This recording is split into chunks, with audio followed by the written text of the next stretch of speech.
with you, back by popular demand, or at least they say. It's the Krueg Show. I'm Larry Krueger. Ryan Smith is on my side there. Below me, Dan Coccimilgio, Maria Cerejo, who's joining us from Channel 33 in Los Angeles, who was with us earlier this week for a live stream, is back with us as she promised that she would be. Win, lose, or draw. And obviously the 49ers get a much-needed win from the Niner perspective after the beatdown the week before against Kansas City. I right now, I gotta say, there's not too many times in life you get the full boat, like you get everything that you're wishing for in the same weekend. But I got the Niners win over the Rams. I hit a 2-team parlay earlier today, followed it up by taking the Bills to the under on the teaser. So I'm rolling right now. I beat I think I beat Val Ramos or one of our donkeys in fantasy. One of our minions. No, I think it was maybe DJ Venus. Yeah. I took him down. And I haven't won in fantasy in a long goddamn time. All right. I just want to say it's been a few weeks. And on that note, we welcome in Splash Cousin Jordan Elliot to the mix. Hey, Jordan, how are you? I'm doing pretty good. How you guys doing? Love the haircut, by the way, looking sharp. This is the first time Jordan has joined us on the live stream where he has not been in his vehicle. So this is a real step forward. Jordan, good to see you, man. Look at that. Look at the football room you got going there. That's impressive. Very impressive. Those clouds. Is that Ricky Williams? That is Ricky Williams, yes. Let Ricky smoke. Okay, here we go. Niners get the win, and let's go around the room and just everybody give their first impressions. Maria, we'll start with you since you cover the enemy. No, I'm just kidding. You cover the Rams. Give us your perspective. What do you think of the game?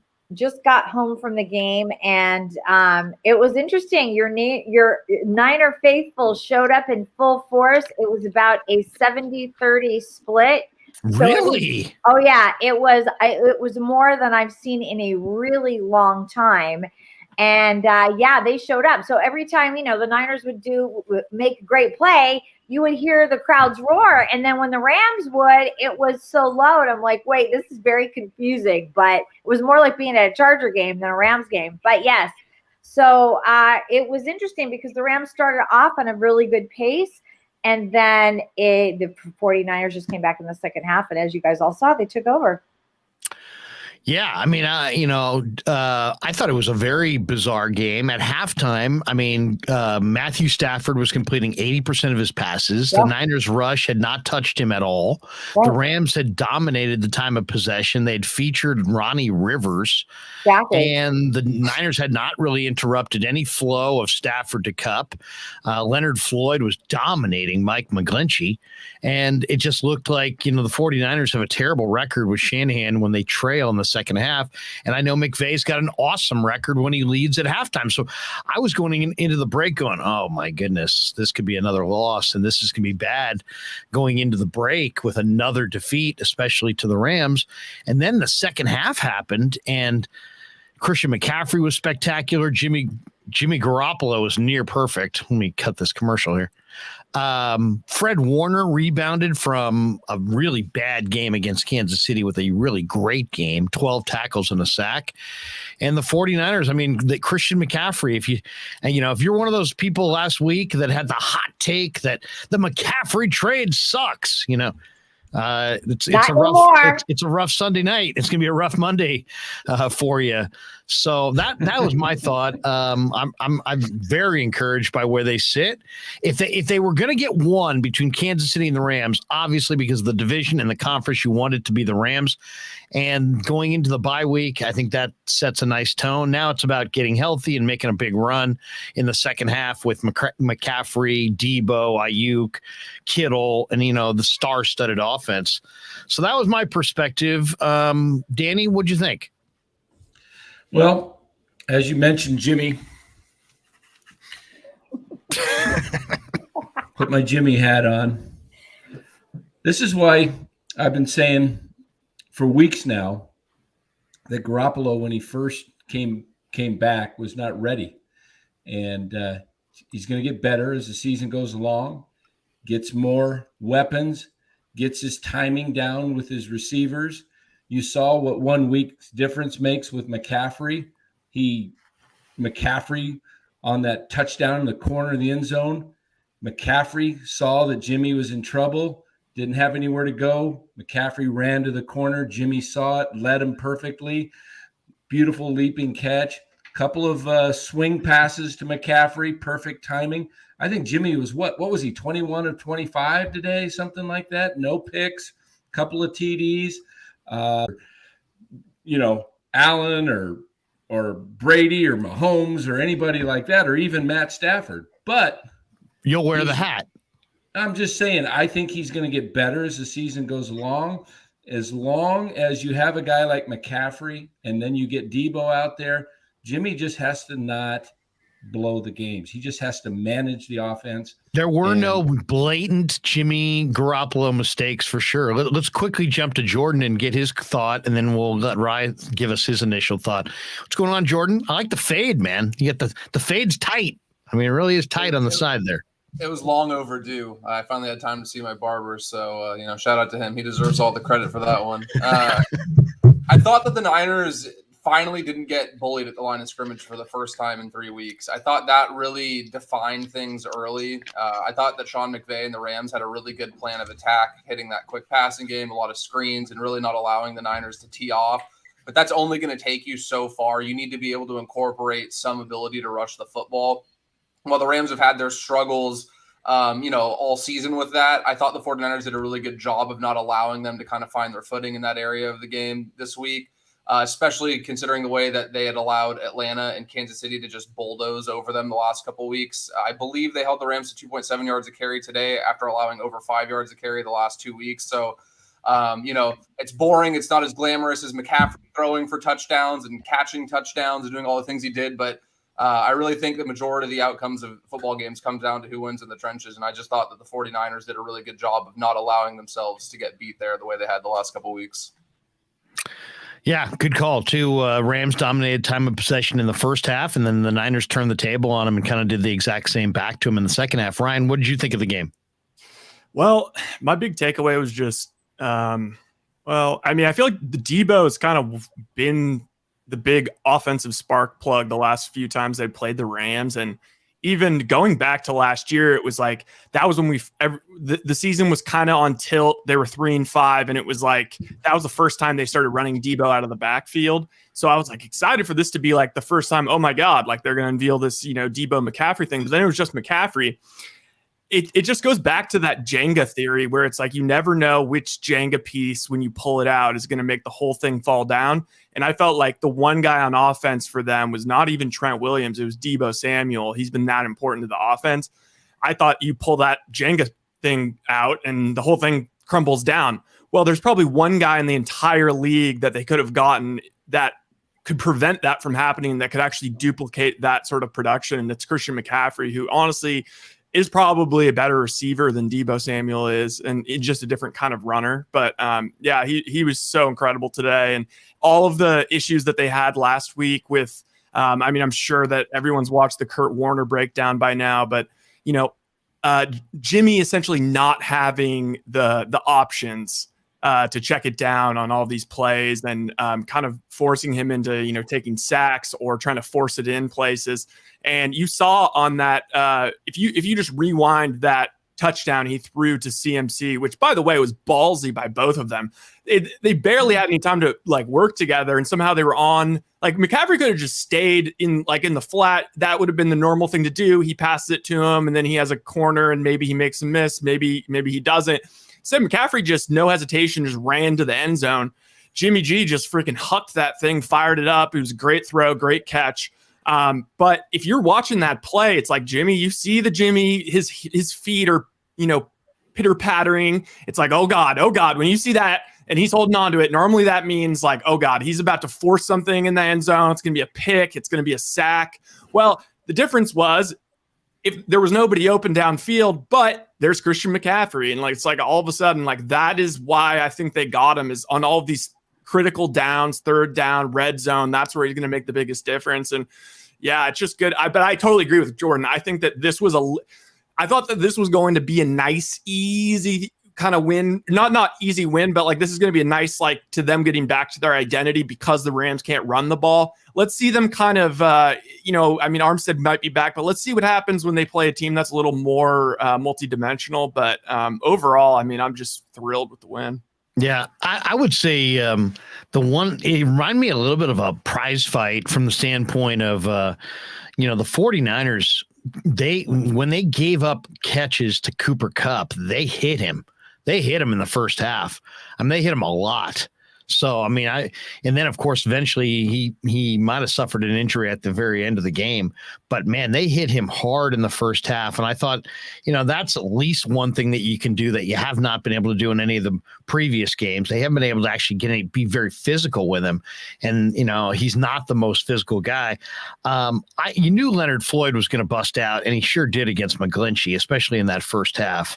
And Stafford at halftime, I'm thinking, wow, he's in total rhythm. He's completed 81% of his passes. The Niners have 0 sacks. And, it was this hard-hitting, emotional game. And I just thought, man, it looks like the Rams are probably going to, if they can dominate the time of possession in the second half, they can wear down the Niner defense and maybe put this thing away in the fourth quarter. And instead, Jimmy Garoppolo made some incredible plays. And you got to get a little lucky, right? Ramsey had an easy pick, and he dropped it.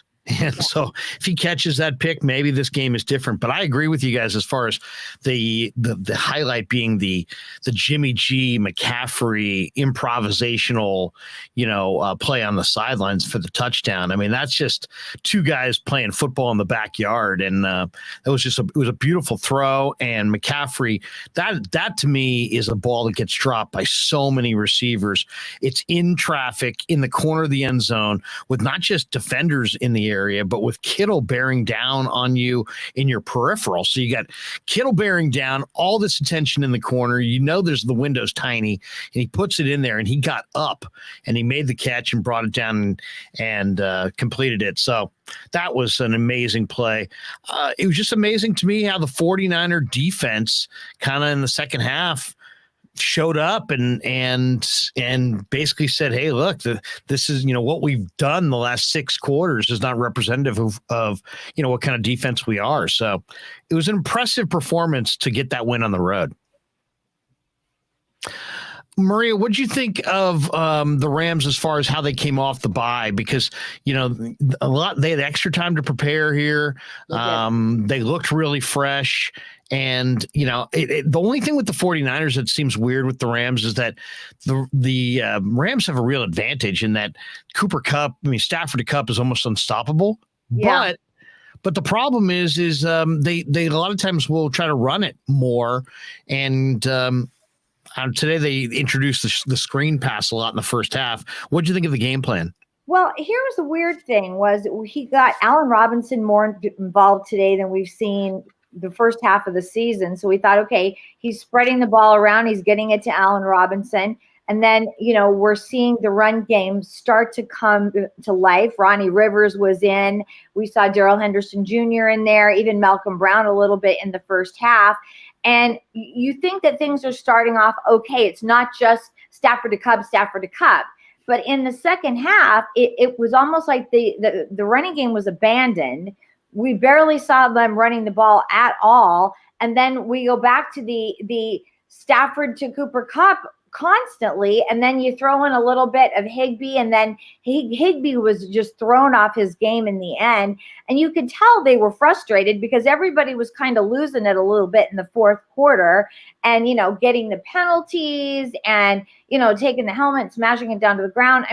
They were definitely knocked off their game in the second half. So you wonder, we asked in the locker room, what happened between the first half and the second half. And, you get we just didn't play well enough. Well, you played well enough in the first half, but, Sean McVay saying we have to follow the game plan. And I don't think they did that in the first half, because in the second half, we saw the 49ers come in and just take over the game. And I think that a lot of the Ram fans thought, hey, no Debo, no problem. But, it didn't work out that way. They came in, they played great. Christian McCaffrey is fitting right into that offense. And, as we talked about last week, Jimmy G he's amazing, especially when it comes to playing the Rams. And he really took over the game. So I don't know how far off the Rams get off their game plan, but they definitely did in the second half, and you saw the results. And the 49ers get a win on the road, a game that they basically win 21-0 in the second half. Jordan, what were you thinking at halftime compared to, at the end of this game and the way the second half unfolded? Because the first half, there were definitely several indications that this was going to be the Rams ball game. And the 49ers, that they have to hear the chirping. They have to know all the talk is about what they're not doing in the second half. And I think they were averaging like 3 or 4 points a game in the third quarter and like 6 or 7 in the second half coming into the game. Those are putrid numbers. The players know it. The coaches know it. So they don't need us to tell them, but a lot of people have been telling them in a lot of different mediums that they've been bad in the second half. And then today they come out in the second half and that was one of the best halves of football we've seen all year.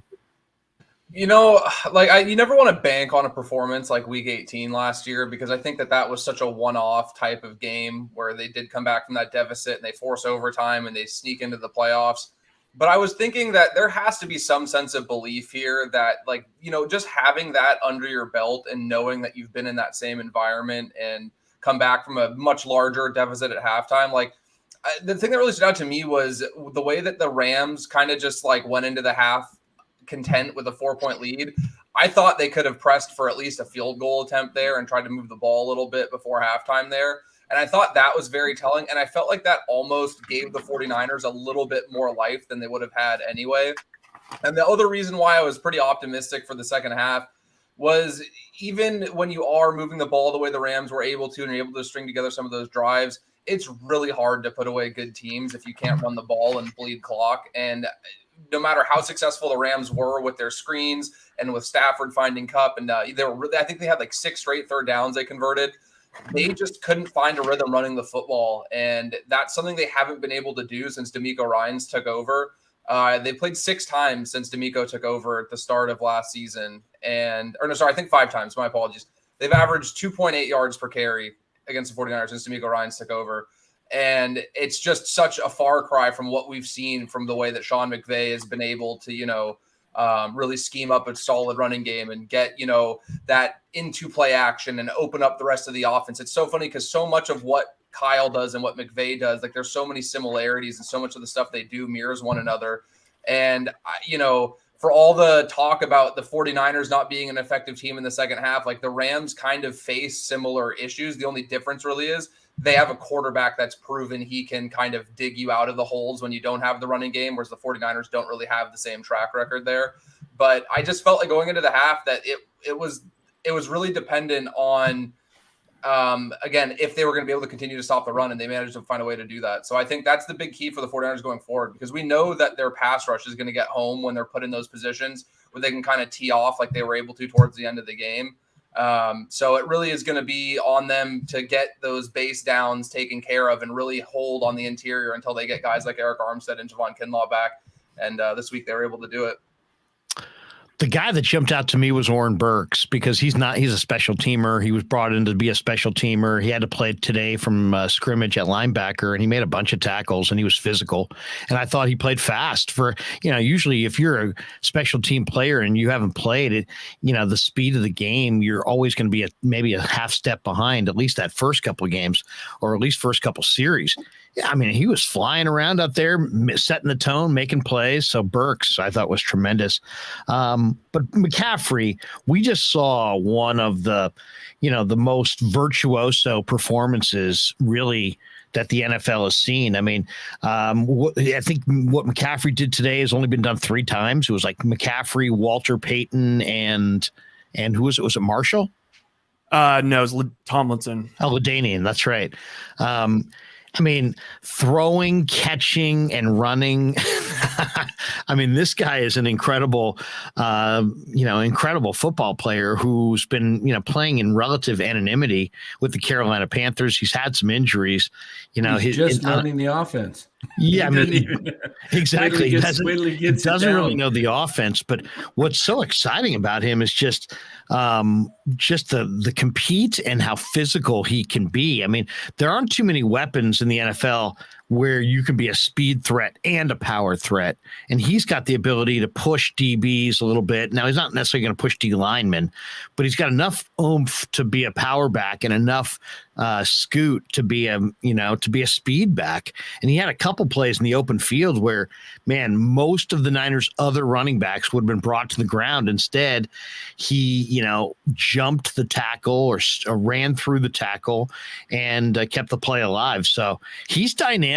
And if he can make one guy miss or break one tackle, once they get their full complement of players out there, there should be a lot of room on the football field.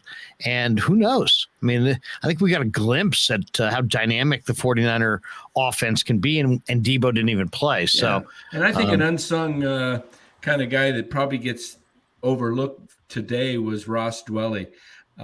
Played really well in the backfield as the lead blocker for McCaffrey at times. Caught the 56-yard pass. It was probably one of the prettiest passes that Jimmy's thrown all year. That was pretty deep, and it was, he didn't have to sit and wait on it too long like he did earlier in the year. I think Jimmy's getting that shoulder's probably each week getting a little bit looser, a little bit easier to throw. He looked as sharp today as I've seen him since probably, back to 2019. Well, yeah, I also wanted to say on the McCaffrey front, because obviously everyone can look at what he did, and that's what everyone's going to be talking about. But one of the things you notice, and it's kind of like the Steph Curry effect almost, it's like when he gets going early, all of a sudden it's like, okay, now all of a sudden there's room for George Kittle to get open. There's room for, and guys like Jeff Wilson was kind of forced to be the bell cow back. But when he's just in there, as a rotational piece, he has so much more burst and he looks so much more explosive. And just really takes the stress off of everyone else. And did you hear Debo actually? There was a report that he went up to Jed York and said, thank you for the McCaffrey signing. Yeah, I think he was feeling a lot of pressure to really kind of carry this offense. And now it's like, heck, I don't know. I mean, how he's option 2? Yeah. I mean, it just shows how incredible their attack potentially can be. And then also, it's watching this game, I thought of two things. One, how dynamic is Christian McCaffrey, and how things would have been different if he had been been a Ram. Oh, if my the God. Rams had made this trade, I don't think the 49ers win this game. If they lose this game, they may not be on a playoff trajectory anymore, and this whole season tumbles out of control. So in some ways, I think that trade, if the 49ers can kind of regroup from here and take off, may be the point in the season, the pivot point where they, kind of change their fortunes. I mean, think about it, guys. If McCaffrey had done what he did today for the Rams with Kupp and Stafford, right, could the 49ers have won a game like that today? Possibly, but it would have been a major slog. One thing I got to get your guys' thoughts on: Sean McVay, 3-9 against Kyle Shanahan, 17-4 against the rest of the division. Maria, you're around him. Yeah. If you read that stat to him, would he bristle? Would he smile? He's got a ring. Kyle doesn't. Is that the bottom line? Or how do you think McVay feels about the fact that Kyle owns him at this point? McVay would say something to the effect of, it's not about Kyle and I. It's about the Rams and the 49ers. And he always comes out and says, we just didn't play well enough to get the job done. Congratulations to the 49ers. But he will just stay straight with that. He does not like to involve himself in that. But you can feel there is an energy between the two of them. It's palatable, because they're friends. They know each other very well. And that each of them is trying to think in their own mind, how can I outdo the other one? And for whatever reason, you're right, McVay has the ring, but Shanahan has his number. I mean, there's no doubt. bullshit. No doubt. I don't know if it would bother me or not. Guys, as we pivot and look towards the 49ers go to the bye week. Rams season continues. Obviously, both of them are still very much NFC playoff contenders. But Tuesday is the NFL trade deadline. And I bring it up because the Niners have already added Christian McCaffrey. In some ways, people would say, well, they've made their trade. But another way to look at it is they've committed to winning this year. And if you're committed to winning this year, you may want to look at corner. You may want to look at defensive tackle.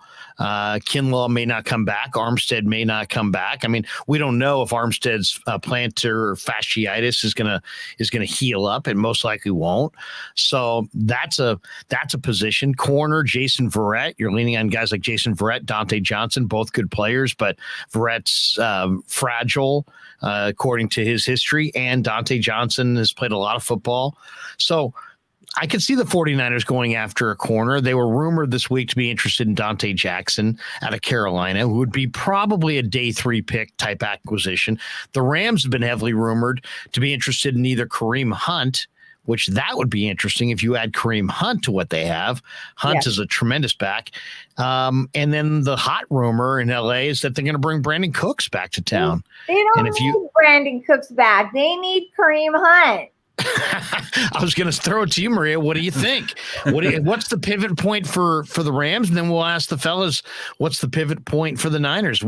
Is there a target, or do you think Snead gets something done? The Rams seem like they're always consummating these deals. I think they are, and I think there was talk about them going after McCaffrey, and then the 49ers obviously swooped in and they got him. You have to get a running back at this point. I mean, you've got the 3 that you have, but nobody seems very excited about any of them. So if you can get a Kareem Hunt into the picture, I think you absolutely have to do it. And by the way, after the game, George Kittle said that he was a little upset the bye was happening right now because he's so excited to see Christian McCaffrey. He just wants to see him play again next week. So I think by the 49ers getting him was that was a huge plus for them. Maria, do you think getting a back will solve the problem? It seems like their real problem is the offensive line. They can't run at all. You know, the line has been an issue. Brian Allen was back for the first time this week, which, helped a little bit, but that needs work. Let's face it, the secondary needs a little bit of work as well, but that's something I think Raheem Morris is going to have to work out with the current players that they have. You've got to have a running back that can actually make some noise, just like what you saw with McCaffrey today. That you've got to have a good passing and good running. We all know that for football to really be good. Yeah, I thought today's the second half in particular, I think D'Amico kind of realized that the Rams are not going to run. No. And he just he made adjustments, and then they started blitzing, and Stafford was hurried, and he was getting either sacked or having to throw it away. When you can't run and you become one-dimensional, exactly, that's tough. I think the Rams should be looking to bolster that offensive line with 1 or 2 more linemen because they're really hurting there. Charles T makes the point, which is, accurate, which is, I can't remember the last time anybody traded an offensive lineman who was good, at this point in the campaign. So it's like the Rams may just have to live with what they've got. And this is kind of the downside of the approach that Snead and McVay took to winning the title, which was load up on the guys at the top of your roster, try to, hopefully you'll be healthy, sit everybody during the preseason. Don't bother risking anybody. And that was their formula. And somehow they got a Super Bowl out of it. But now on the backside of it, you're asking guys to stay healthy, and you're dependent on 5 or 6 key figures, and you don't have the same depth. I think the 49ers are clearly the deeper team. Jordan, what'd you think as far as the, what direction, if, from afar on the Rams and up close with the Niners, these teams go at the trade deadline? Do you think the 49ers get a corner? Do they get a tackle? Is there something else you're hearing? There was talk this week they're going to shop Jeff Wilson. I don't like that idea because I think you can never really have enough backs. What do you think the Niners get done before Tuesday? First of all, I completely agree with you on that because I think one thing that's going to happen is people are going to get so enamored with Christian McCaffrey that it's going to make the other backs look expendable by default. And as great as Christian McCaffrey is, Jeff Wilson was one of the better running backs in football this year. I think it just kind of was swept under the rug by some other deficiencies that they had in other areas of the game. I struggle to see where the Niners can really pivot to unless they can really, sell somebody on, a pick in a year or two from now. Maybe they can make a move for a defensive lineman like they've done with Charles Omenihu and Jordan Willis, where you send off a 6th or 7th round pick for a player that maybe has the athletic traits you covet, but hasn't really been able to put it together, and you bank on Koceric and Darryl Tapp and that defensive staff getting the most out of them. But there's not really like a corner that I see out there that is within a price range they can afford and they can justify. So I hate to be the boring guy that says the cliche thing, but I think getting Eric Armstead back, getting Azeez Al-Shaair back, getting Elijah Mitchell back, it's like one of those situations where, yes, you're not making a splashy trade, but you are adding back to a unit that seems to be finding its footing and figuring it out. And, I think that, again, games like today kind of mask how important those guys are when they are able to overcome those deficiencies. But getting guys like Armstead and Al-Shaair back is going to be huge. Being able to add Elijah Mitchell in so you don't have to have Christian McCaffrey run the ball 25 times a game is going to be huge. So I think they're just going to kind of bank on getting back those guys that they've had on IR. And unless something really, materializes where they can maybe cough up one of those compensatory 3rd rounders they're going to have next year, which is possible. If I recall correctly, I think it was like a compensatory 3rd and a 5th that Kadarius Toney went for. And he was a 1st round pick a year ago, and he was an extremely talented football player. So maybe something like that happens for a corner and you don't leave it up to the health of Jason Verrett, because that is one area that I would probably be the most concerned about if I was the 49ers. If you don't get, even 80% of what Verrett was for you a couple of years ago, teams are going to, pick on whoever's on the other side of Mooney Ward. And we kind of saw that today. For a while, it was Deommodore Lenoir. For a while, it was Ambry Thomas.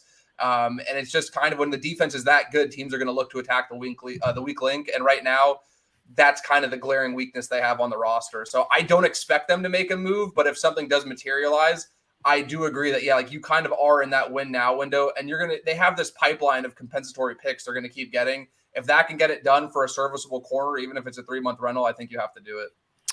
I love the way Jeff Wilson looks when he's not the primary guy, and you can just spot him because he just runs like he's going to run through a wall. I mean, and you lose a little bit of that when he's like the featured guy. And it's nice to have somebody like that, as a compliment to McCaffrey. Interesting football game from the standpoint of, it sounds like these teams were fighting in the tunnel. Ebukam mixing it up with Donald and Ashawn Robinson before the game. Maria, you had more of a bird's eye view on the field. I wasn't there. Former teammate. So, I've talked to Sampson. I know, he used to play for the Rams, and there's a lot of familiarity there, and I'm sure there was some great jawing. What did you see? Because it seemed like this game was chippy all day. It was hard hitting. This wasn't just week 7. No, these teams don't like each other. I think it's safe to say. We were all betting in the press box, okay, how long until a fight breaks out? Because you could just feel the tension, even when they came out for warm-ups, that it was going to be that kind of a game. And so it didn't really take too long before it started, and then we saw it throughout the game. So every time these two teams play each other, it is like a playoff atmosphere, except that the Niner fans they're everywhere. The Niner Nation, I will say this, it's obviously a product of, almost 2 decades of 10-plus wins, right? I mean, I think they won, it was a ridiculous run. It was like 84 through 99 or something like that they won like double digits. I mean, that you're going to accumulate a lot of fans along the way, especially when you have some of the most iconic stars in the sport and that kind of thing. But that and the combination of Georgia Frontier moving the team to St. Louis and all those fans. The Rams abandoned LA, right? Yeah, Danny's totally right. And a lot of those people became Raider fans, but a lot became Niner and Charger fans, and right. So now you get a lot of people down there who are Niner fans. And Niner fans also travel well, as we know. The 49er faithful, like I said, they show up. And without football here for 20 years, you're right. We have a lot of people from a lot of different teams that are fans. But, they showed up today. Overall, guys, what'd you think of how the 49ers are now positioned going into the bye? I mean, as Jordan kind of referenced, they got their real additions will come with the guys that they can get back. The question is Kinlaw coming back? Is Armstead coming back? Those are the two big ones on your D line. But then you got Azeez and Greenlaw, and I think both those guys are coming back. And they obviously are going to help quite a bit. Mosley's not coming back. So, you're really leaning on your corners. I'll say this, individual plays. I love the aggressive play that Samuel Womack made late in this game where he put a pretty good smack on a Ram. But overall, as far as going into the bye, how do you feel about where the 49ers are? Jordan, what do you think? Oh, go ahead, Jordan. You have to feel pretty good because ultimately, after they dropped a couple games early on that you could argue they probably should have won, and the way Philadelphia has been playing, I think any realistic chances of securing the 1 seed have kind of gone by the wayside. And that's not the worst news in the world because I think this 49ers team is built to win on the road. We obviously saw them win 2 games on the road in the playoffs last year. So to me, it's always kind of been about the division since then. And luckily for them, this is a year where the NFC West, I don't think it's as terrible as people are making it out to be, but I do think that it's far more up for grabs than it has been in recent years. And the 49ers are now in a position where they're 3-0 in the division on the year. They have a game left against Seattle and then obviously the 2 against Arizona. And if they win one of those 3 games, they're going to have a winning record in their division, which usually bodes pretty well. So to me, as long as they're healthy, I still see them being kind of the best team in that division. The only team that I thought really could give them a run for their money over the course of the season was the Rams. And not to say that they can't now, but I thought this game really did have huge implications based on how that would unfold going forward due to the head-to-head and division record for all those tiebreakers.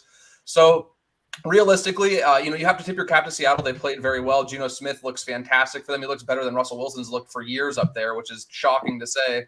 But I don't think Seattle is going to kind of hold on to that number 1 spot they have. So if you're the 49ers, you regroup, you get healthy. We just talked about the reinforcements coming back.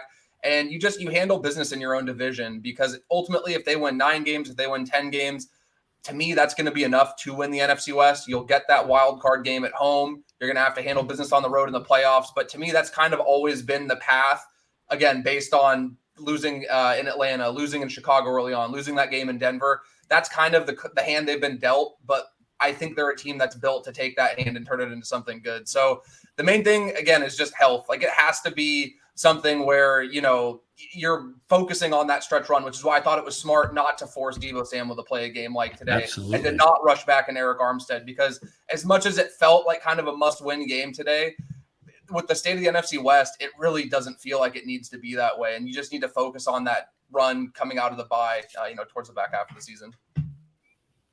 Rye, what do you think? I mean, well, you know what? One other interesting thing I was thinking about is, okay.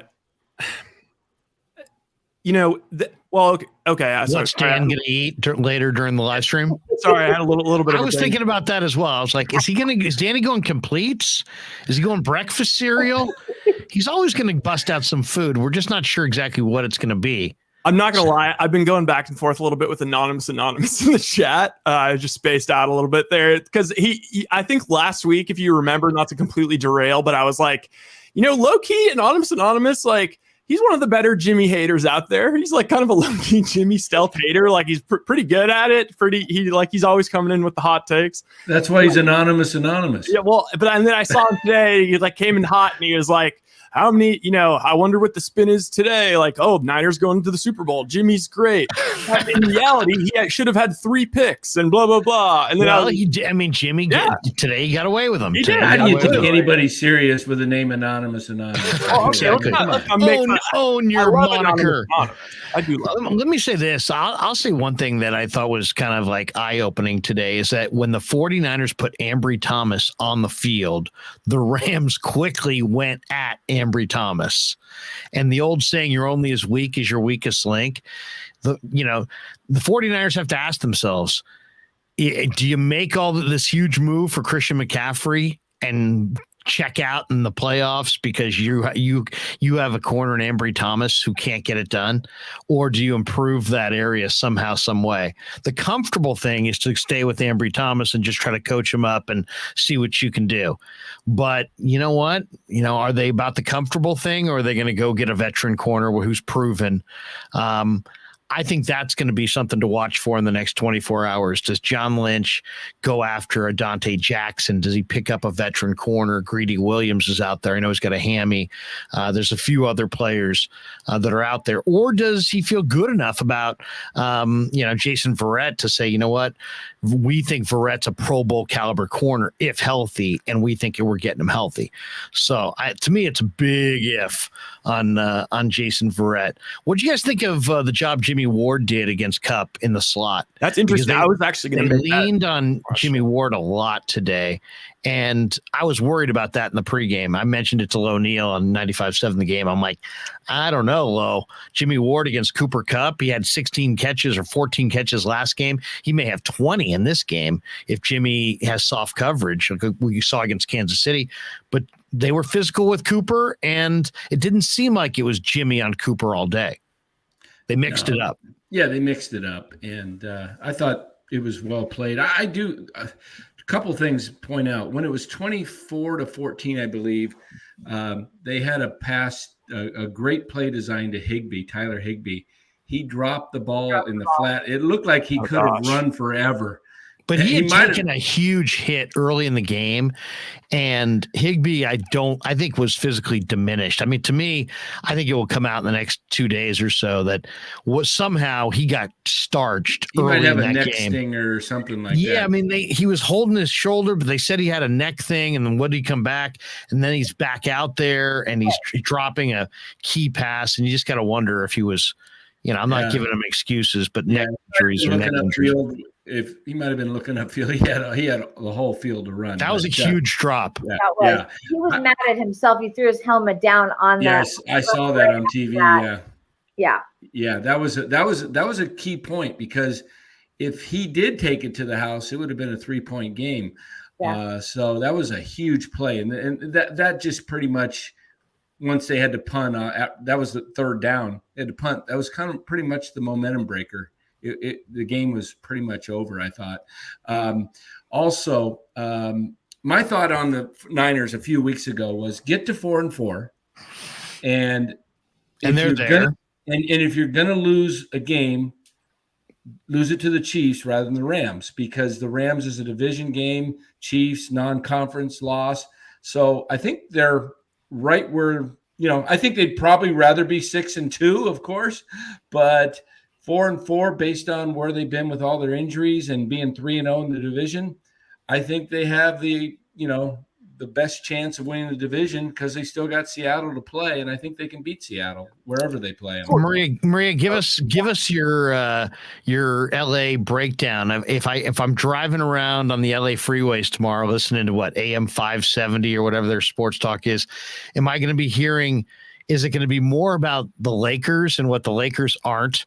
They won tonight, their first game. Is it going to be about Dodger fans complaining about the Astros and wishing for Aaron Judge, or is it going to be Ram fans talking about this game? It's going to be about Ram fans talking about this game and wondering what Les Snead is going to do to pull another rabbit out of his hat. That is what the conversation will be about.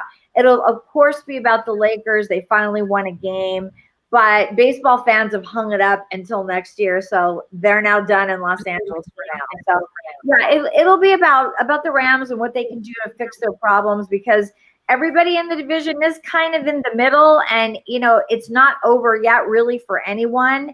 But, we'll see what happens. I mean, the Rams lost 3 games last November, and we all know what happened at the end of the year, so Ram fans aren't going to give up yet. What's the status on Matt Stafford's? I was listening on the radio, and it sounded like maybe he hurt his finger or something like that. Left hand, I think it was. Left hand?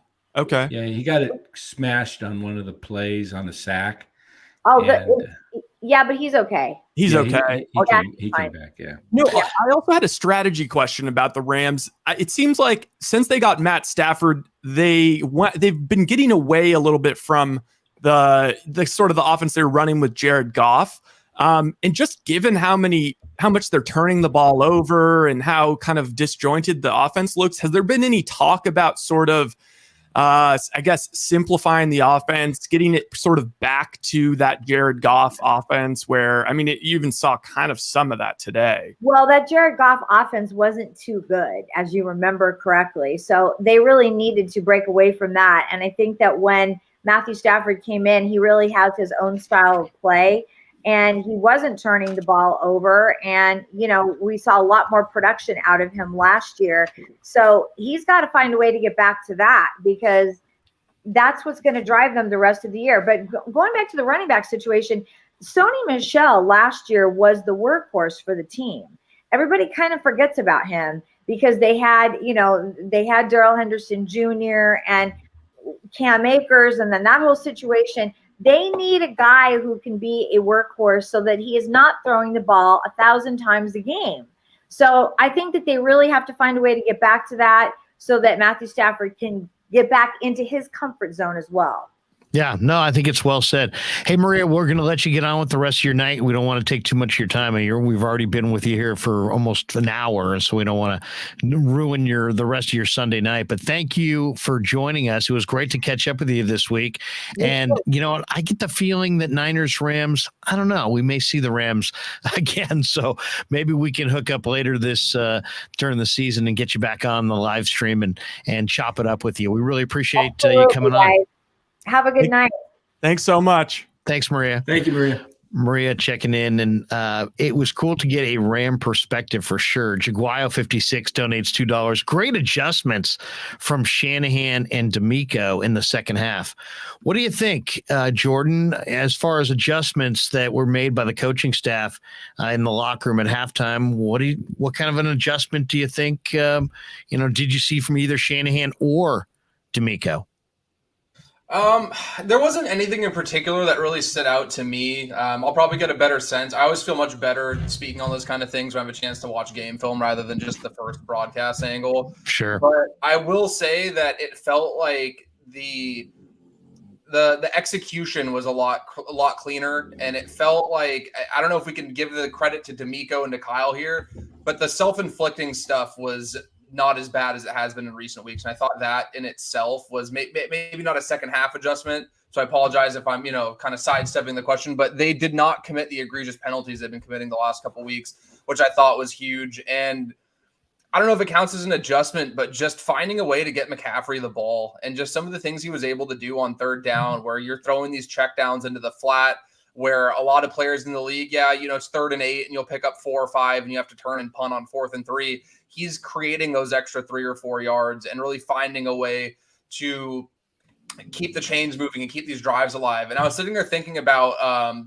when you were talking about 10 minutes ago, like the 49ers, there's the running jokes and all the, trauma 49ers fans have had with a 10-point lead in the second half. And they always seem to cough up these big leads. And today it was kind of, this eye-opening performance in the sense that, when Higbee did drop that ball and then the Rams were punting the ball back, the 49ers were able to string together another drive and add another 7, make it a 3-score game. And that's something they weren't able to do in the NFC Championship game. They weren't able to do in the Super Bowl, obviously, a couple of years ago. And, somebody like Christian McCaffrey really could be the difference in that, because we saw today without Deebo Samuel, without Jawan Jennings, without guys who've been huge pieces for the offense, and the Rams still had a hard time getting that kind of, game-defining stop on defense where they can turn the ball back over to Matt Stafford and try and find some magic. Or, when the Chiefs turn the ball back to Mahomes, it feels like now the 49ers have that, one missing piece, which is crazy to say because I'm not going to short sell the abundance of talent they have in Kittle and Ayuk and Deebo. But it feels like almost like they got that last puzzle piece to really play the style they want to play in that second half and string together these drives where you can really burn that clock and then turn it over to a defense that can really get after the quarterback. Because, the initial pressure report I saw said that the Rams only gave up 7 pressures or 6 pressures, I think. But it felt like way more than that. It felt like once the Rams really had to throw and they couldn't really, afford to have a 15-play, 10-minute drive and they had to push the ball upfield, they couldn't protect Matt Stafford. They couldn't really get on the same page. So again, I don't know if it counts as an adjustment, but it felt like just the addition of Christian McCaffrey made things so much smoother on both sides of the ball and really gave the 49ers this, this piece that gave them the ability to close out a 10-point lead in the second half of a game, which is something that you look at the talent on this team, it shouldn't have been as much of a problem as it has been, but for whatever reason, it's been an issue. And I think that in itself plays very, big into the psyche of this team going forward, where they're like, wow, like, hey, if Debo's blanketed downfield, if Kittle's blanketed, if Jimmy's, if the guard gets beat and Jimmy has Aaron Donald running at him free, they can dump the ball off to this McCaffrey guy 2 yards upfield and he turns it into a 15-yard gain. Like, having that in your back pocket is something I don't think they've had in recent years, and I think it showed itself in a big way. Hey, Jordan, I have a question for you also. So I know we talked sort of like right after, and like you had only partially gone through the game tape, but I was asking a little bit about like the receivers, because it seemed like the receivers last week like maybe weren't getting as much separation as like it's, maybe it was kind of made out to be on like social media and stuff. Did you watch that Kurt Warner breakdown? I did not. Oh, okay. I thought it was really interesting. So like he was highlighting these things about like Ayuk, for example, like only, he was like cutting his slants way short or like breaking way early. And like, there was just all this stuff that like I never really was noticing. And even like that Texas route to Jeff Wilson, he was showing how like that wasn't the proper. So I guess this question's kind of null, but I was going to ask you about if your thoughts had changed after watching that, but never mind. I mean, so I did see that, like, I didn't see it specifically, but I'd like seen a couple people mention like that Texas route with Jeff Wilson. And again, like, I'm not going to sit here and pretend like I can tell you more about playing quarterback than a Hall of Famer like Kurt Warner. But just my understanding in Kyle's offense is that when they do have the Texas route or the choice route out of the backfield, it's on the quarterback to ID zero coverage and get the ball to the hot read, which is typically the running back running that route, and identify that by noticing, again, reading the coverage. So what I did see was Shanahan's quote where he was like, oh, well, he wasn't looking there. So, ideally, yeah, you'd get the ball there, but he wasn't looking there. And I think that was taken in a way of, oh, he didn't have to look there. I think Kyle, and again, this comes back to, like, I've seen people say that Kyle doesn't protect his players or he doesn't do this or that. He could have very easily came out and, been like, I had the perfect thing called. I had a running back running free with nobody covering him who would have walked into the end zone untouched. And it just felt like it was something where the quarterback didn't ID that coverage. But again, I'm not going to sit here and pretend like I know more than Kurt Warner. I'm just basing it off the people who've taught me so much about Shanahan's offense and the work that I do with that on a daily basis. So I think a lot of that stuff, it is hard for, as good as, Kurt Warner is at what he does and as brilliant of a mind as he is and as great of a quarterback as he is, I don't think it's fair to him to expect that he knows the hot reads and the intricacies for all 32 teams. And again, just based on what I was told was that when it's cover zero, it's on Jimmy to identify that pretty much immediately, and he didn't, and he ended up putting a ball in a place he shouldn't. So for whatever that's worth, I mean, ultimately that's what he said. I mean, he said that there was times where Jimmy didn't see what was there. There was times when he felt like the receivers made up a route or just kind of improvised. That happens all the time. It's just about getting on the same page, and that's why it's about reps. And sometimes you could do the wrong thing and get a great result, and sometimes you could do the right thing and get a bad result. And he's not there for the coaching points, and we don't know exactly what they've been coached to do against certain defenses, and there's just endless amounts of adjustments. But I would definitely encourage you to watch it, though, because it was just a good discussion from somebody who wasn't trying to say, I know what each coverage is, but he was just trying to look at if the route combinations made sense and if the progressions made sense, and was Jimmy seeing what he should be seeing if with these route combinations. And he took some exception to some of the combos, and he took exception to some of the ways the routes were run by the receivers, and he took exception to how Jimmy processed what he saw. It was good stuff. He did not hold back. But he also didn't just have a consensus blame. No, which is that is the one thing I don't like about the film people who just like, hey, you know what? Here it is. That's the blame him and on to the next thing, because there's sometimes it's as easy as that, but oftentimes it's more nuanced than that. Well, did you guys see the wait, Dan, one sec. He made it seem, if I remember, I think he was making it seem like that was actually the play design, was to allow the free rusher to like essentially straight to the quarterback on both sides. And so he was saying like there should have been a hot built in for like whoever it was there, Ray, George Kittle, whatever. Like they should have noticed that, or like George Kittle should have noticed that and then like turned around. And he was essentially saying, I think if you can't, as a quarterback, you can't turn back to Jeff Wilson in that type of situation, because if you turn and he's not there or he's not open, then it's like, boom, you're teed off on both sides and like strict, sack fumbles stuff. Or ultimately his conclusion was this team needs to have more reps together to iron out a lot of these miscommunications. That was basically his point. That will come as the season continues to progress. I still feel like they haven't reached their peak. They're going into the bye week. Now you got a whole 2 weeks to work with McCaffrey. He learns more of the playbook.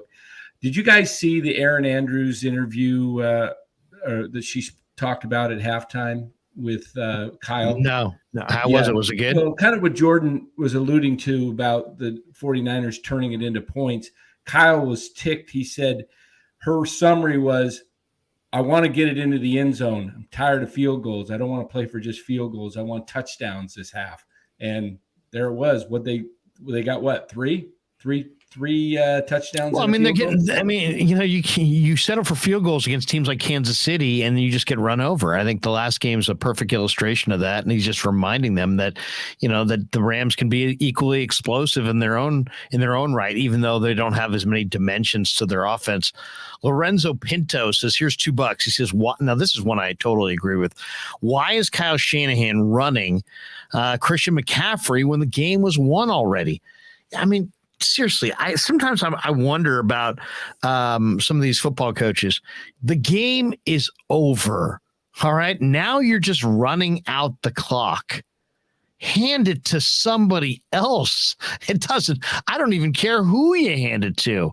Hand it to Poe, the guard from Mercer, for all I care. Just hand it to somebody that isn't Christian McCaffrey and have him run into the line and get thrown down.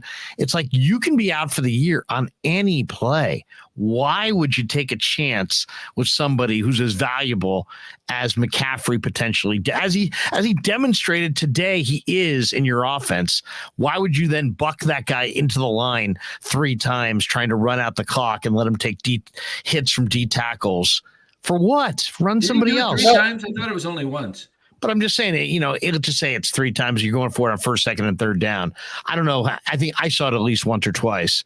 I just don't get running your superstar runner, receiver, ultimate gadget worth 4 picks, blue chipper in the fourth quarter of a game with a lead if I don't have to. I don't want to expose my guys to any more hits than I need to, especially the guys that I really, really am going to depend on. And he's obviously one of those guys.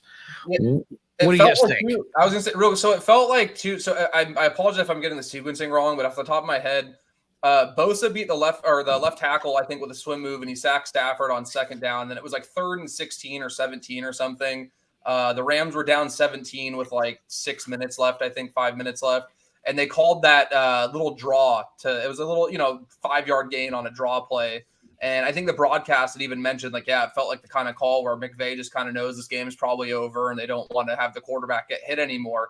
So you do something like that consciously. And then, you talk about Shanahan with McCaffrey, but McVay, when they were down 17 with no timeouts, I think, and like 1 minute and 10 seconds left, they have Cooper Kupp out there fighting for a first down. Yeah. Some of those guys make that, and sometimes that's their call. Yeah, and he ends up getting hurt with an ankle injury where we don't know the severity of it, but that is their offense.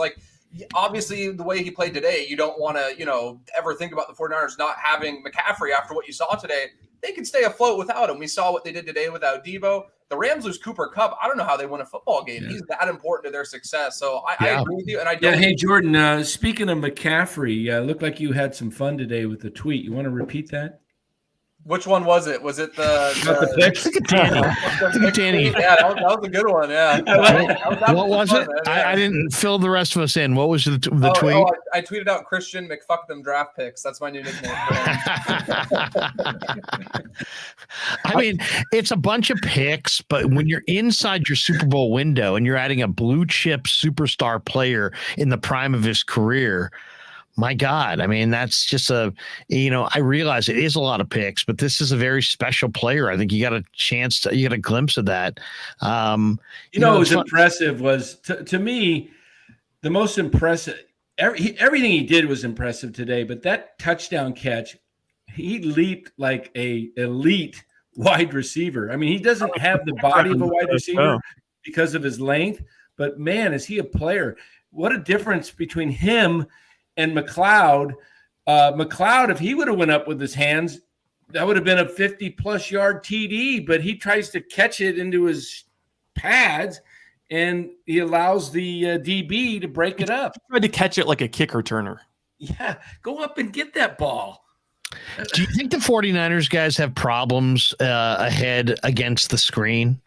Because, they really got away with it, in this game, and they eventually were a little bit better against the screens. But it just seems like, watching the Kansas City throw some of those screen passes, watching some of their pursuit, seeing guys just get blocked. I mean, watching that second half of that Kansas City game, that was like scarring. Do the Niners have problems defending the screen pass? Because it seems like the word's out.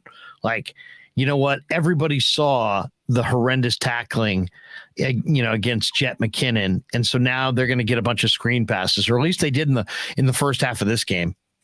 I think when you get Azeez Al-Shaair back in there with the speed, and then Armstead that can, get up there and maybe put the hands up, and you get that pursuit to the ball with all those linebackers. And you can make adjustments on those screen passes. There's ways to stop it. There's a reason the Rams stopped going to it, because the Niners did make some adjustments to prevent them from doing that. If teams are going to continue to keep doing plays that are effective if teams don't adjust. So I think and not every team, like there's coaches that like they'll get bored with it. They do go away with it even when it's doesn't like I kept tweeting about LaFleur. Like, I don't understand why he doesn't just run the ball. Like, when you have Aaron Jones is probably your second best player, and Dylan, like they ran the hell out of it tonight, by the way. I know. Well, I loved from my under. I loved it. That was a beautiful thing. Oh, you know what? One last thing I wanted to get out there. This is kind of to Jordan's point. He made a couple points ago, but it felt like in Halloween theme, it felt a little bit like the second half was like an exorcism going into the bye. All right. Now hear me out. So this is all the stuff they kind of like exercised in at half. So the narrative after that's been floating around, it would have floated around a ton going all around the bye week, is the 1-29 when down 3 or more at half. Well, they're down 4. They were able to figure it out. Also, McVay, the only other time when he's lost when leading at half was last year in that awesome week 17 game versus the Niners. Okay, all of a sudden, explosive plays again. Explosive plays are back, and Jimmy G's best game in like forever. So now it's like there's no like, oh wait, what about Tom Brady? Now that kind of talk is not gonna be there. So it's like the Jimmy G stuff. Plus they beat the Rams, the division rival. Bosa gets the 2 sacks in the second half, and then the big thing, no injuries. It's like all of these things that have been plaguing them that they haven't had or whatever. Like it's like all of a sudden, no turnovers. I mean, the turnovers too. It's like turnovers, penalties, injuries, and today there was none of that. Yep. Pretty good. I mean, it's just about as good as you could hope for, I feel like, going into the Jimmy said, they got to thank, and Grant said, got to thank their quality controller. Yeah. Calba Kamiga says, here's $10. He says, Eric Armstead, how close is he to coming back? He's not on the IR, which tells me he's week to week. On the other hand, plantar fasciitis can be season ending. I have seen him in the locker room. I don't think he's not practicing. He's a big boy. They're probably trying to get him off of it as much as possible. But yeah, to me, That's the biggest concern is, your tackle play was Kinlaw and Armstead. That was the teeth of your defense, and you were incredibly deep there. Well, now your, tackle combo is Kevin Givens and Hassan Ridgeway, and they're suitable, but they're not nearly as powerful or as strong. Armstead's a terrific player in almost every phase of the game. So that's a huge loss. They did a good job against the Rams run game, but the Rams don't have much of a run game. So then it's like, well, are they going to, the Chargers going to gouge them on the ground? Because, anybody with any kind of representative run games can be able to run it on them. Was today more about what the Niners did or what the Rams didn't do, or how good do you think the 49ers are going to be at stopping the run if they don't have Armstead and Kinlaw? Because I haven't heard anything that says Armstead's coming back anytime soon. I think they need him back, but I also think, again, it kind of like what I was saying earlier, I don't want to contradict myself, where like they can get by in the meantime, but come December, come January, when the games really are more important than obviously in the playoffs, when they're at their most important, you need to have a guy like that back. So, I would totally understand a more cautious approach. I do think the fact that they've been reluctant to place him on IR has to be a pretty good sign, because if they were strictly taking it, hey, let's get him right for the, backstretch of the season, hopefully we can get him back, I feel like they would have put him on IR to free up that roster space, especially given the amount of injuries they've been dealing with. So I feel like it has to be trending in some sort of positive direction there. Shameless plug, if anybody wants to check it out. I wrote an article about Eric Armstead in the summertime, just before training camp, when I was breaking down the, performances from last year that I thought didn't really show up in a box score, but went a large way for the 49ers winning. His game in Green Bay last year and that divisional round game was one of the most impressive individual performances I've ever seen from a defensive lineman. And it was the way he was able to stop the run, the way he was able to rush the passer. There was a couple plays where he literally had the right guard for the Packers, stepping backwards into Aaron Rodgers' lap, and it was in critical moments of the game. So I know there's a lot of dialogue about Armstead, and people always go back to the Buckner trade, and there's all these, things that get thrown out around about him. To me, he's one of the 5 most important players on the 49ers, and that's a very big compliment because they have an extremely talented football team. So you can't understate how important he is to the team, or overstate it, I guess I should say, but they can survive for now. So I think the most important thing is just getting that foot right, getting it so it's in a spot where they feel comfortable that he can just kind of hit the ground running on that backstretch.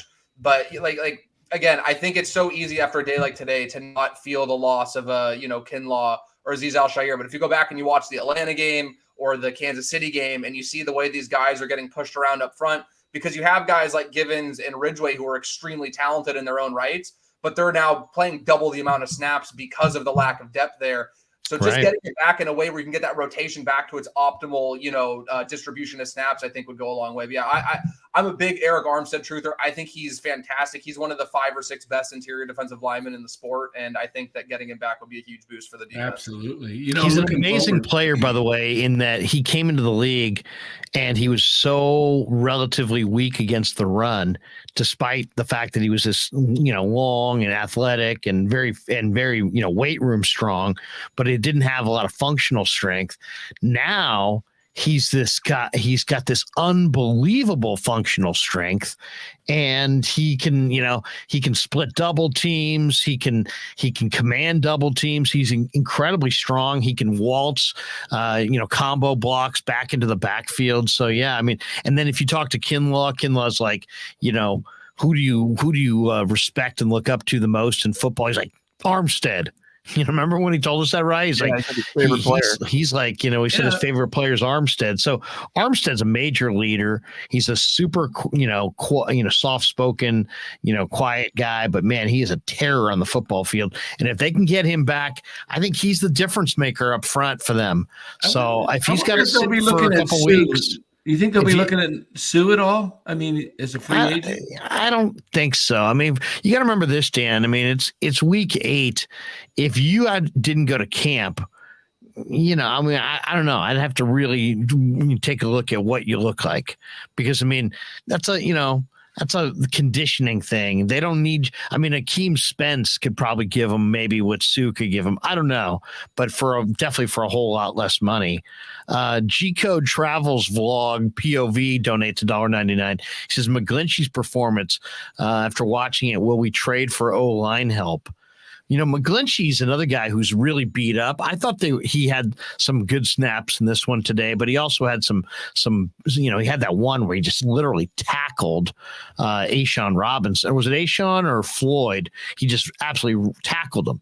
I mean, he literally bear hugged him. So, I mean, that's not non-competitive, and you hate to see too many of those. But what do you guys think of the O-line performance? I thought it was interesting too, the fact that, Brunskill keeps coming in for Burford, and yet Burford, they're very comfortable with that, rotation where Burford's the starter and then Brunskill comes in. He may play 2 or 3 series. What's your thoughts on the Niner O-line? I like the rotation with Burford and Brunskill. I think it's, you do it in the backfield, you do it on the D line, why not give a guy some reps and gives Burford time to get coached up on the sideline, look at, study the film a little bit, see what's going on, get coached up again, and then get some rest.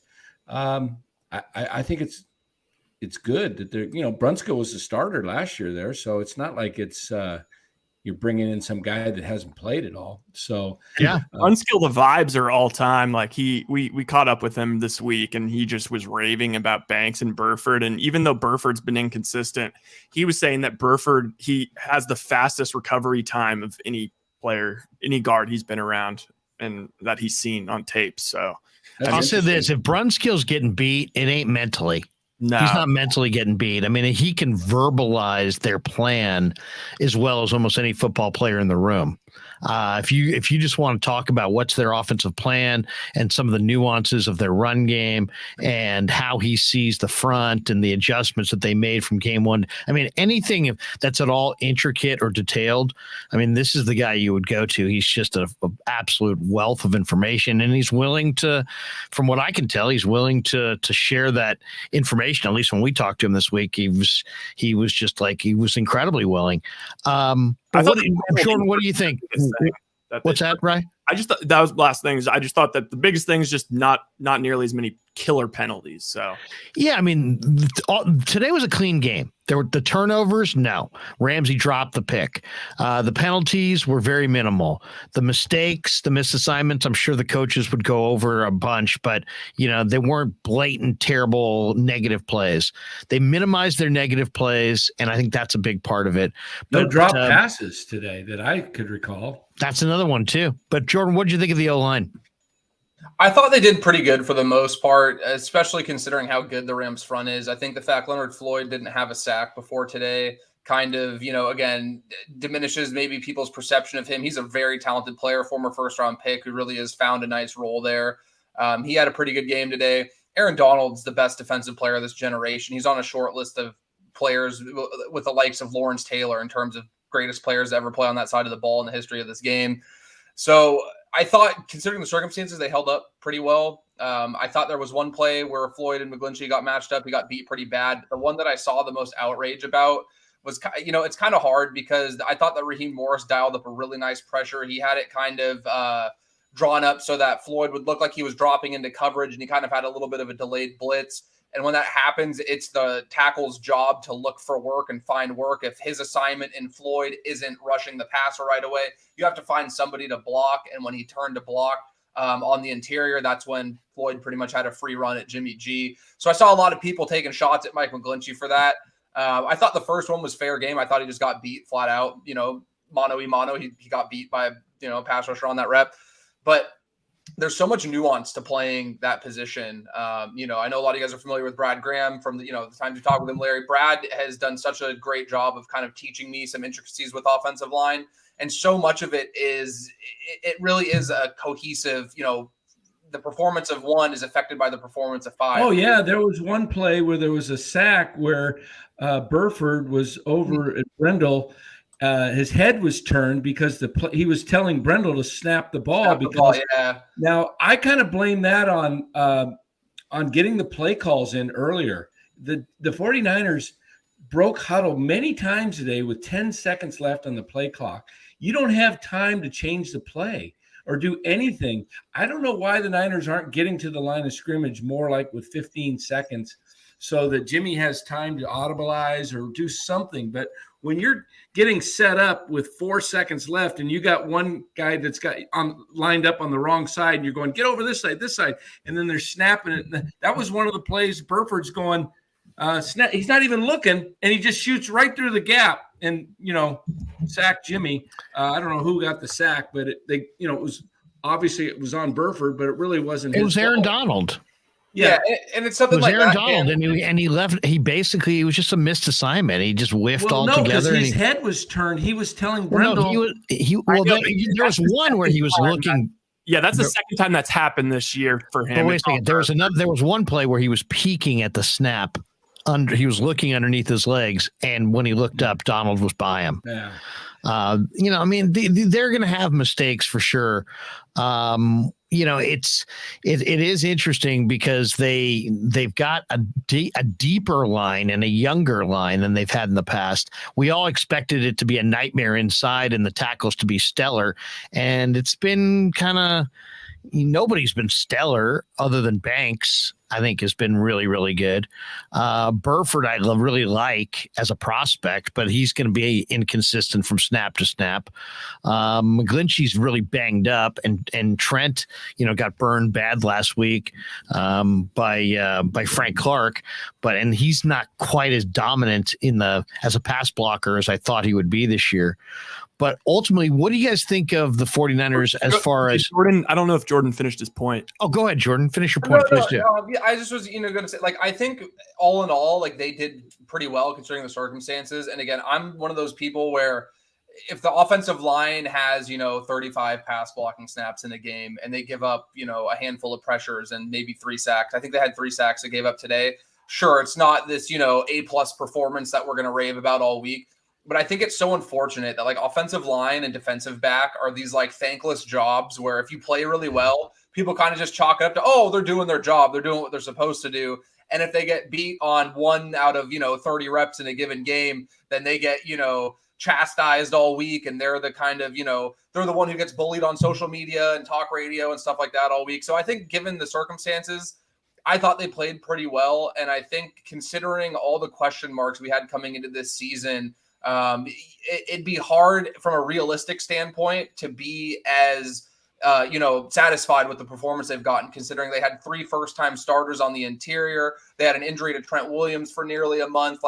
All the factors going in, the groups performed pretty admirably, in my opinion. I don't think the offensive line is the reason why, we consider the Niners would have the 1 seed right now if it wasn't for the offensive line. I think they've been serviceable. And I think that at the end of the day, it's just we talk about how if Jimmy's just serviceable, this team's going to be in a position to win. I think the offensive line's in the same boat. They don't need to go out and dominate games. They just need to not be the reason they lose games. And I thought they did a really good job of not being that liability in the game today. And don't you think, I believe they will get better with more reps and more time.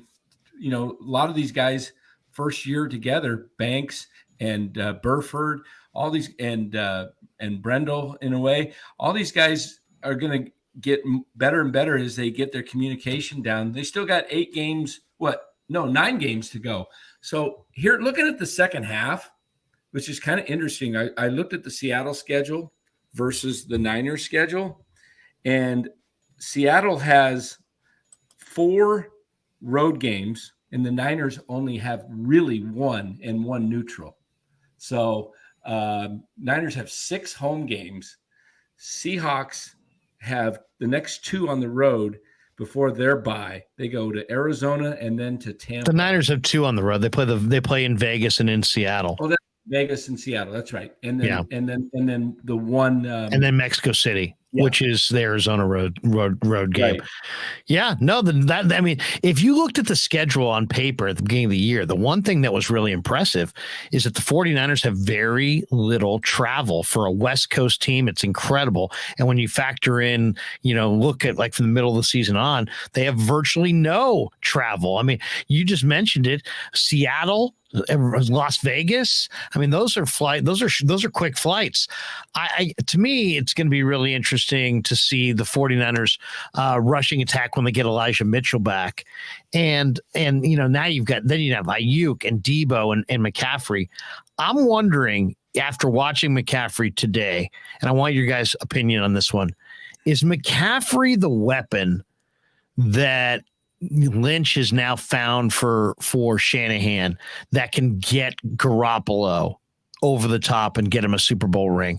And I asked that because there were 9 targets for Christian today. They completed 8 of them for 55 yards and a touchdown. He's going to be a guy that Garoppolo is going to be able to hook up with. Garoppolo, he's going to throw better when it's shorter, and McCaffrey's going to catch the ball. He's got a good radius. He can catch it high or low. So is he? I'm going to give you I'm going to do the shortest answer you've ever heard. My one-word answer: yes. Jordan, what do you think? Yeah, I just think it gives Shanahan the most talented running back he's ever had. And I think we get so caught up in, he's done this with undrafted free agents. You had Alfred Morris when he was with Washington, and you saw what he did with Devonta Freeman and Tevin Coleman in Atlanta. And then you had Mostert and Breida. And as talented as all of those players are, and as much as I do agree, yes, Shanahan does, and the scheme and Bobby Turner, the O-line, everybody, the marriage of everything gets the most out of a lot of these running backs. But I had this argument when, with talking about spending draft capital on running backs in the past offseason. I kept telling people, I don't have a problem with them spending a third. I'd rather see them spend a late first or an early second, really give Shanahan a dynamic threat at that position, because we've seen him do so much with less. Let's see what he can do with somebody who's objectively one of the best 5 players at his position. And McCaffrey's so unique, and he not only gives you that, ability as a runner, which we're seeing some of these holes that he's finding, his ability to kind of find those gaps and run between the tackles and the burst he has outside. But the fact that he also, I think you can make a strong argument right now that if we're talking just pure receiving abilities, he's probably the second best receiver on the team behind Brandon Ayuk. And I think the gap between them is actually pretty close, which again, knock on Ayuk. That's how good McCaffrey is. I think he's the best receiver. Yeah. I when they got him, I thought he was their best receiver. And that's a fair, you saw the catch he made in the end zone today. That's a fair discussion. And I think just giving Kyle Shanahan a weapon like that, again, it's because the pushback I always see, guys, is well, he shouldn't have needed that. He already had Debo. He already had Kittle. He already had Ayuk. And while I think that that's a fair discussion to have, sometimes, it's like he's completing the infinity gauntlet now, right? He got that last stone or whatever. He's putting it in the glove. It was that one piece that he was missing that was really going to take it over the top. And it came at a position where right now it's probably as devalued as it's ever been. I think people are kind of subscribing to this. Running backs don't move the needle and don't invest all this capital in them. I talked to you guys a week ago, and I'm like, man, I don't know. That seems like a lot to give up for a running back, but this is the one guy you do it for, right? So, yeah, I think that this is really, out of all the acquisitions they made, and, they handpicked Debo, they handpicked Ayuk, they handpicked Kittle. But to me, this is the one guy that fits what Kyle wants to do better than any of the acquisitions they've made. And they've had 2 of those 3 guys I just mentioned become all pros. So you get a guy like McCaffrey in this system, and I think we're going to see it taken to greater heights. Yeah. They had 27. They had 27 touches for McCaffrey today, 27 touches. And that's incredible. And it's funny. I got into a personnel discussion years ago with a couple personnel directors, and we were sitting around just on a road trip. And we were having this debate over, what impacts your football team fastest. And one of the guys was arguing offensive line. And we took out the quarterback, of course, because the quarterback is the answer. But outside of the quarterback, what impacts your team the fastest? And one guy's arguing for the left tackle because he says everything starts with the O-line. The other guy's saying defensive end, because if you can't, hurry up the other team's quarterback in the modern passing game, that you just can't win games. And the third guy was like, hey, you know what? I'll take over the offensive tackle and over the pass rusher. I'll take anybody who touches the football. So it's like, if you don't want me to take the quarterback, fine, I'll take the running back or the wide receiver. The guy who touches the football impacts the game. And it was a pretty good debate. And I've heard great points made about the left tackle, about the pass rusher. But I do think that if you want to change your fortunes quickly, the fastest way to do it is to change the people who touch the football. The quarterback, the running back, the tight end, the receivers, the kicker. That's the fastest way to kind of turn your program over. So to me, he's so intriguing. To me, McCaffrey looks like the perfect weapon for Kyle Shanahan. And I just think that if they can not run him at the end of games on, throwaway carries, if they can try to preserve his body a little bit and keep using him in space instead of running him through the middle of the line, I think this is a guy that could carry them all the way this year. I mean, I know Kansas City just blitzed them, and I just saw Buffalo tonight, and they're awesome. But you never know. There's a lot can happen between now and Super Bowl Sunday. I definitely think the 49ers can be in that game if they can keep McCaffrey healthy and get the rest of their team rolling. I think they got enough talent. I'm not afraid to go to Philly, or I don't think the 49ers are in any way daunted by the idea of going to Philly. Yeah, I want to say on Jordan's point of the weapons, I think that everyone is like, oh, how can Kyle not, move the ball with all of these weapons? Look at the Debo, Ayuk, Kittle, all these guys. And it's like, to me, it is still, although they are all great players, it's always still been a little bit chicken or the egg. It's kind of like the Golden State Warriors, where it's like, obviously Draymond's a Hall of Fame player and he plays unbelievable in developing into the system, and Clay, but it's like, I'm not 100% sure that if you took them off this team and put them on, let's say the Charlotte Hornets or whatever, that they would, I don't know if they would even come close to being like what they ultimately became. I think like a guy like Ayuk, Ayuk's a great player, but I do think he's benefited from this system. I'm not sure what would have happened if he went another place. Debo, obviously, I don't think that anybody else would have been able to unlock all of this. People would have been just using him as a receiver. And then with Kittle, I mean, it's so funny you saying all this, right? I just texted you something. It's just like, I was just thinking the same thing.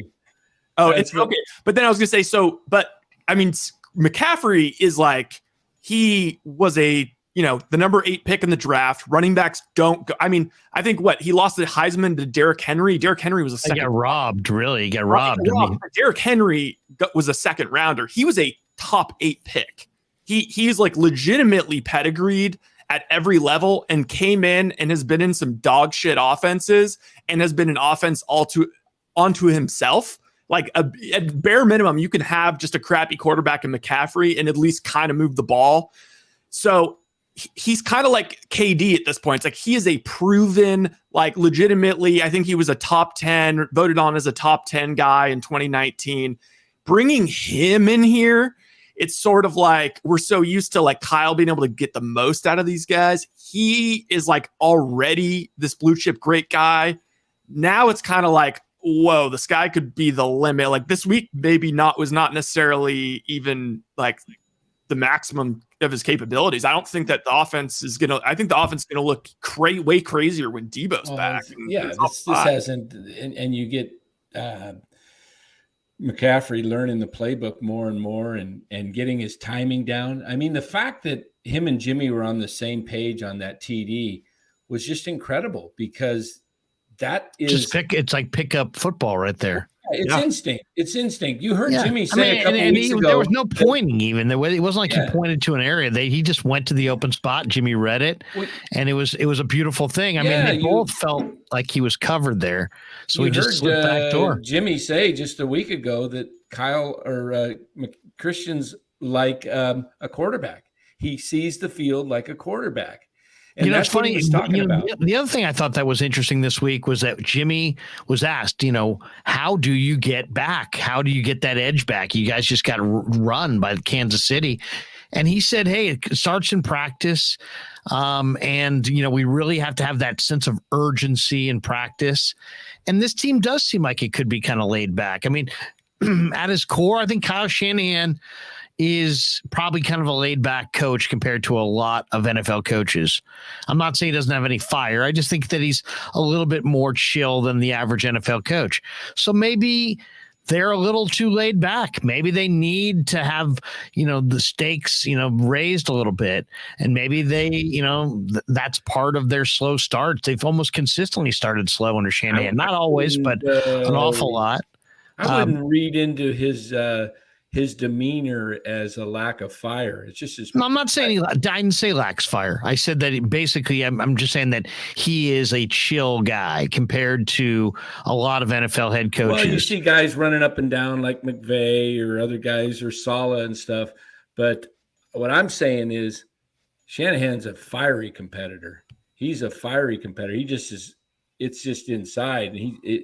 It's not something. Yeah, nobody's saying he's not a competitor. I'm just saying he's relatively laid back compared to a lot of NFL coaches. That's what I'm saying. I don't think that laid back is a reason that there's how would I say it, that they're looking a little bit off kilter or whatever. I think it frustrates the hell out of them that they don't run his offense to perfection.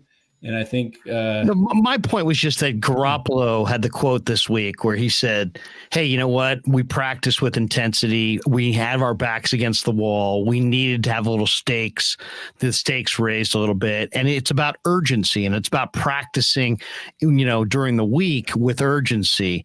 And, I think maybe that Kansas City loss gave him this urgency. And now they're in the bye. They can get healthy, and we can see coming out what they do against the Chargers. Ultimately, what would you guys say is your primary concern? I mean, when they win, all is right with the world. When they lose, you can see the flaws very clearly. What's knowing who's coming back, knowing where they're at, knowing what they have? What's your biggest concern as the calendar turns to November? Mine is health. It always is going to be health, because if the team stays relatively healthy, I don't see how they don't make a big run. That's the number one thing. I mean, I think that's one of the reasons they got they're 4-4 is because they lost a lot of guys at key positions. And right at the beginning, losing Trey was very difficult because it put them in a situation where the offense wasn't ready to go in the first few weeks. And I think health is a huge, huge issue. Antonio says Jimmy G almost threw 2 picks. That's his concern. Benjamin says his concern is the secondary. Jordan, what's your primary concern as we head towards November with this team? Probably just the cornerback spot opposite Mooney Ward. I guess the cornerback spot in general, just because you don't know what you can really expect from Jason Verrett right away. And I think that it's unfair that there's going to be this expectation, because I think we all are well-versed enough in how 49ers fans tend to respond to things. The majority of them are going to expect that he's going to step out there and be the player he was in 2020, ignoring the fact that he hasn't played in an NFL game since week 1 of last season. And it's going to take some time to really ramp up and be the player that we know he's capable of being. So best case scenario, you get back Jason Verrett and he's probably going to be rusty for a little bit. The more realistic scenario is that you're going to continue to have this revolving door of Deommodore Lenoir and Ambry Thomas. Maybe Samuel Womack gets to play a little bit more in the slot. I'd expect eventually they're going to have Jimmy Ward back playing safety. I don't think that it's in their best interest to have him playing as the slot corner, primary slot corner for the rest of the season. So, we've seen how good Mooney Ward is. I think that he's been hurt the last couple of weeks, and I think that it's definitely been apparent that there's not the crazy closing speed that he showed during camp and during the first few weeks of the season, but he's a legitimate lockdown corner that can travel with another team's number 1 option. So if they do go to Philly, he could match up with an AJ Brown. He can match up with a Mike Evans in Tampa. He is somebody where I think it does travel for them. Where my concern would be is what we saw with the Rams earlier, when they start to pick on the other parts of the defense and they start to pick on the other side. And I just think we've seen the way that the 49ers under Saleh were the same way, and it's been the same with D'Amico. In rare circumstances, they make exceptions, but they don't really have their corners travel. They pretty much stay where they're going to stay on on their given side of the field. And I think that if you don't get back that, Verrett that we knew and saw a couple years ago, I'd be very concerned going into a playoff game against a Tom Brady, going into a playoff game against the Vikings and Kirk Cousins. Everybody likes to laugh at Kirk Cousins, but the Vikings are 6-1, and the way he's been playing is a huge reason why. Justin Jefferson's just absolutely incredibly talented with what he does.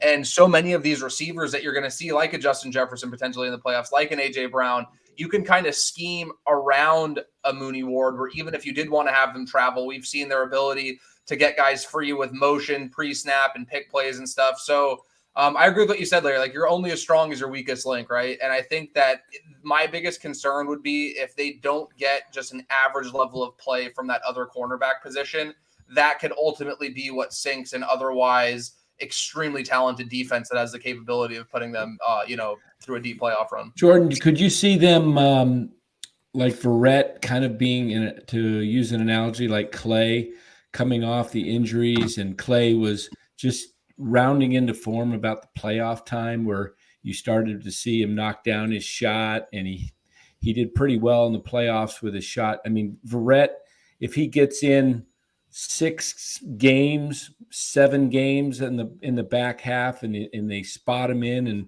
and then maybe he's peaking toward the last game or two, you see any correlation maybe there?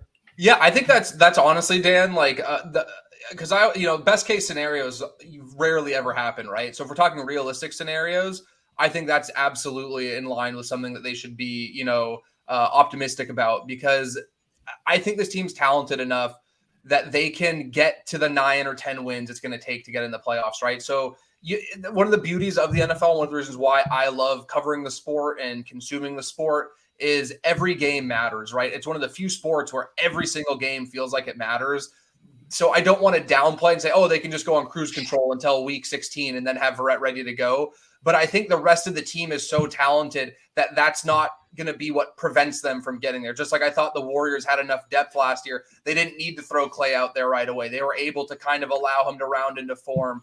And, I think that's a great comparison, where if they can get these guys like Armstead and Verrett and Alshire and these guys who are a little bit banged up now, just healthy for the last couple games of the regular season so they're not rusty going into the playoffs, it doesn't matter if you go on to win a Lombardi or you go on to, an NFC championship game. Nobody cares if you're 9-8 or you're 13-4, right? That regular season record doesn't really mean anything outside of seeding. And again, I think we're at the point now in the season where I don't think the seeding is going to matter too much for the 49ers. They're not going to have home field advantage in the playoffs, most likely. And I don't think they're in a position where they're going to just rattle off, 8 wins out of their, next 9 games and get that 2 seed or 3 seed. So, just get healthy, get in there. And with guys like Verrett, just have them in rhythm. If that means, having him play 15 snaps a game, not having him play the full 50 or 60, just have him come out there on a 3rd and long or in an obvious passing situation. I don't know the logistics of that, but I think that that's a strategy I would absolutely understand if they could pull it off. I'm very much with Jordan on the corner thing. To me, though, I think that the Niners front office should just not bring Verrett back, I guess, if he is healthy, but you can't even be thinking about Verrett. The guy's had 2 seasons. He's like 30 years old and he's been healthy for like 2 seasons of his whole career. And even those, I think he got banged up. So it's really a shame because he's got Pro Bowl feet. I mean, Pro Bowl. I mean, he's change of direction. All pro. He's got all pro. He's got some things to him that are so special that it's unfortunate. You're right, though. He has not been able to stay healthy. That's been the issue. He played 1 game last year. 2020, he played 13. 2019, he played 0. 2018, he missed the whole season. 2017, he played 1. 2016, he played 4. 2015, he played 14. 2014, he played 6. So he's had pretty much every season has been under 5, except for 2 years. But so I think they do need cornerback help, and I think that that's another thing is like they thought that the identity of this team was going to be an all-time defense, and Jimmy just like don't F it up. But now that they have McCaffrey, I do think, and the way the defensive injuries are hitting them, I do think that it's almost like they have to increase their offensive output in order to supplement the defensive slide. I think that's where I think this defense is going to have to be closer to last year. And honestly, it might even be a little worse if like guys like Armstead can't get back and if the corner situation isn't figured out. So they need to My concerns in a weird way are almost on the offensive side. Can they sustain this sort of thing going forward? Like the way they played today, can Jimmy play mistake free? Can they, I don't know, sort of, and I guess I kind of think they will, but I mean, my biggest concern is just that, on defense, it's a rush and cover game, and they don't have, if you looked at that Kansas City game last week, they didn't rush Mahomes enough, and they didn't cover anywhere near well enough. Okay, that was last week. Then fast forward to this week. First half, they didn't rush nearly well enough against a pretty immobile veteran quarterback in Matthew Stafford. They got some rush in the second half, but I would say anything that helps in either category, either increase their rush or adds to their coverage, is going to help their equation. Offensively, they got the weapons, and I think there's enough pieces in that O-line room, and you can maybe get somebody off the street if you had to. They cut Hance today. I saw the versatile guy this week. But I mean, to me, I think you got everything you need offensively coming back, but and I like the linebackers coming back, but I would be a little concerned about D tackle and corner or defensive end if there was anybody out there that could help speed up the quarterback. I mean, you have a lot of defensive ends right now, but the way they use these guys inside and outside, you can never have it. It's like starting pitching in baseball. I mean, you literally can never have enough. That being said, what did you think of Drake Jackson today, Jordan? What do you think of Jackson, the way he's playing? Because to me, he's another kind of not what I expected, but a very pleasant surprise. So I actually had the pleasure of I attended a charity event they did it Monday at Levi's for the 49ers Foundation, and all of the rookies were there. So I had the chance to speak one-on-one with Drake for a little bit, and he was basically telling me that he feels great with where he's at and the progress he's been making, but he's also like, I'm finding my bearings again. When I was at, USC, they kind of had him in that stand-up linebacker role where they're dropping him into coverage a ton. I believe they ran a base 3-4 defense there. So kind of similar to Samson Ebukam, where there was that kind of adjustment period going from being a stand-up backer in a 3-4 to now you're in a 4-3, hand in the dirt. He was saying that he's, finding his way again, kind of in that way. He's like, I played defensive end before, but when you're making that transition, there are some adjustments. And I think that it's shown week after week. And I asked him a little bit, have you had the chance to, kind of lean on Samson after he had that experience last year? And if you guys remember, there was kind of that slow start and people were questioning the contract the Niners gave him. And then he ripped off, I think it was sacks in 7 of 8 games to close out the year, including a couple of big performances in the playoffs. So I think Jackson's kind of that same mold where you have this guy who just has these freakish athletic traits. But beyond that, it's the instincts. Like I remember that game in Kansas City last week. He had a play where they ran a stunt with him and he looped all the way around. He was lined up over the left tackle and he ended up coming all the way around the right tackle. And he's running at Mahomes. And Mahomes has made plenty of defensive players in this league look foolish when they're left one-on-one in space. And he not only applied the pressure to not allow Mahomes to get, the space to get a throw off, he recognized and felt the check down that was behind him in McKinnon and got his hands up while applying the pressure. And while it's easy for any of us to sit here on the, watching our TVs and say that, there's a difference between seeing it on film versus like doing it in the moment against arguably the best quarterback in the league. And I remember sitting there, I put it in my notes watching that game. I'm like, man, like some of this stuff, it's instinct and it's stuff that you either have or you don't. Like you can learn a lot of things and you can get better. But Jackson feels like one of those guys where he's a ball player, man. And he has that feel for the game. And I think a year in an NFL, weightlifting program and being in that defensive room with those guys like that, being able to pick the brain of a Nick Bosa and Eric Armstead, Samson Ebukam, he has Pro Bowl potential. Like his ceiling is immense. And I think the early returns they're getting from him are great because I think the 49ers have made it very clear they have no problem kind of redshirting guys and they feel the roster is strong enough that they don't need that second round pick to be an impact player right away. Perfect example, Aaron Banks last season. So yeah, I think I think Jackson is not only going to be a great player for them moving forward, but I think right now he adds a tremendous amount of athleticism and versatility. And the 49ers had a couple really impressive fronts in this game where they were going to 4 defensive end sets. I know the Giants, when they had Perry Fuel there 10 years ago or so, they'd call that like the NASCAR front when they put 4 defensive ends on the field. Right. And with Arden Key. Yeah, and I think with with Drake Jackson being able to do that with Ebukam and having guys like Bosa and Charles Omenihu and Kerry Hyder, like they can just get so versatile with their front. So the thing I'd ended on too is, he was telling me, he's like, man, I just turned 21 a few months ago. Like I'm still learning a lot about this. I'm still, getting adjusted. And the maturity and the skill set that he's shown for somebody who is just, 21 years old is incredibly encouraging for what the 49ers have in him going forward. He had another play versus Mahomes. He had that one that I think surprised Mahomes, and Mahomes has all-time feel.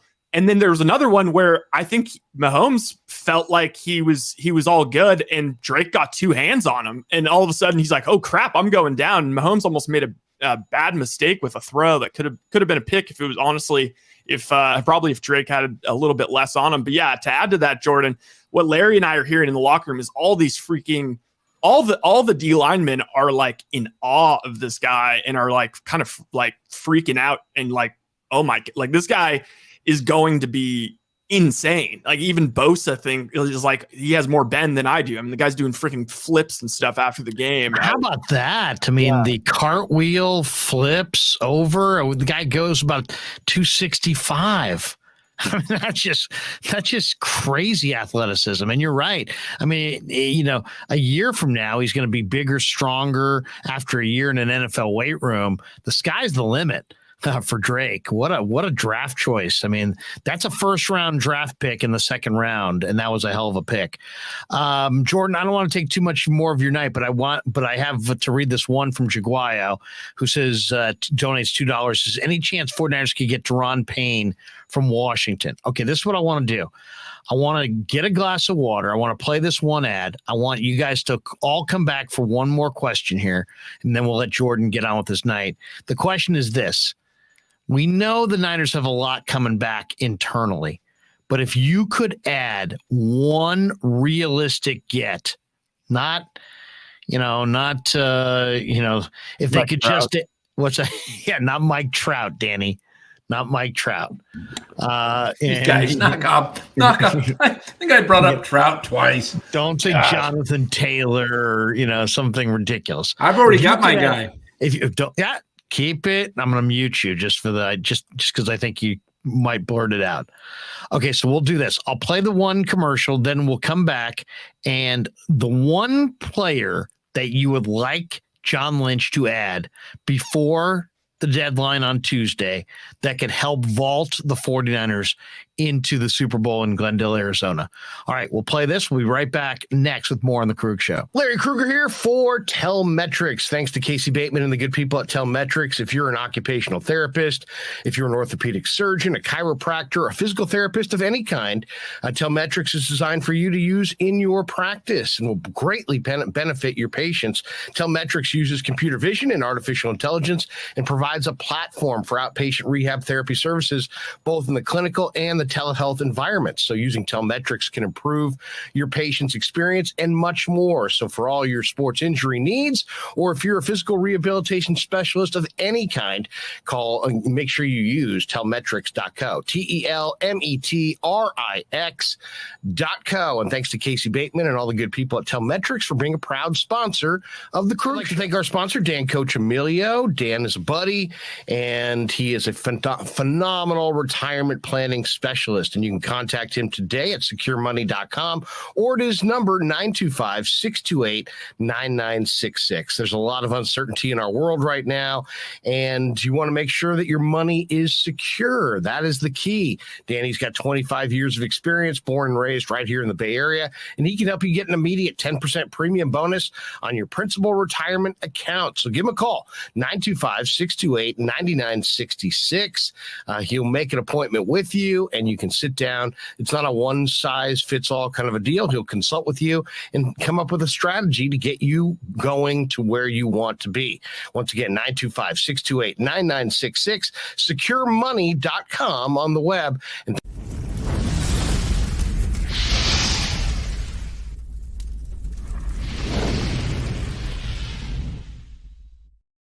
All right, welcome back to the Krueg Show. Larry Krueger, Ryan Smith, Dan Coccimilgio, and Jordan Elliot with you tonight as we talk 49er football. If you're just tuning in, 49ers beat the Rams, so they roll into the bye week, 4 wins, 4 losses. They come out of the bye week in a week to take on the Los Angeles Chargers, Justin Herbert, Austin Eckler, and the boys in Southern California.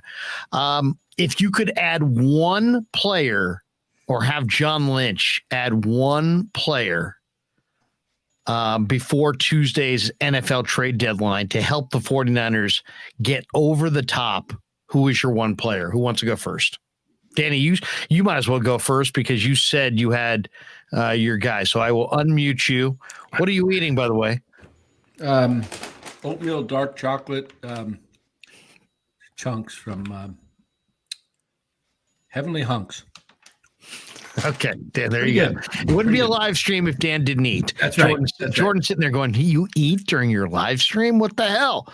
But yeah, there you go. Danny is a bigwig at Costco. Costco. The answer is Costco.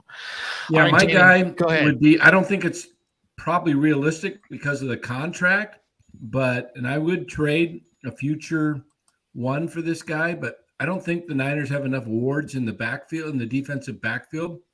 So how about Denzel Ward from the Browns? They're struggling, and they're going to be eating. They got that contract. They've got Deshaun Watson's contract.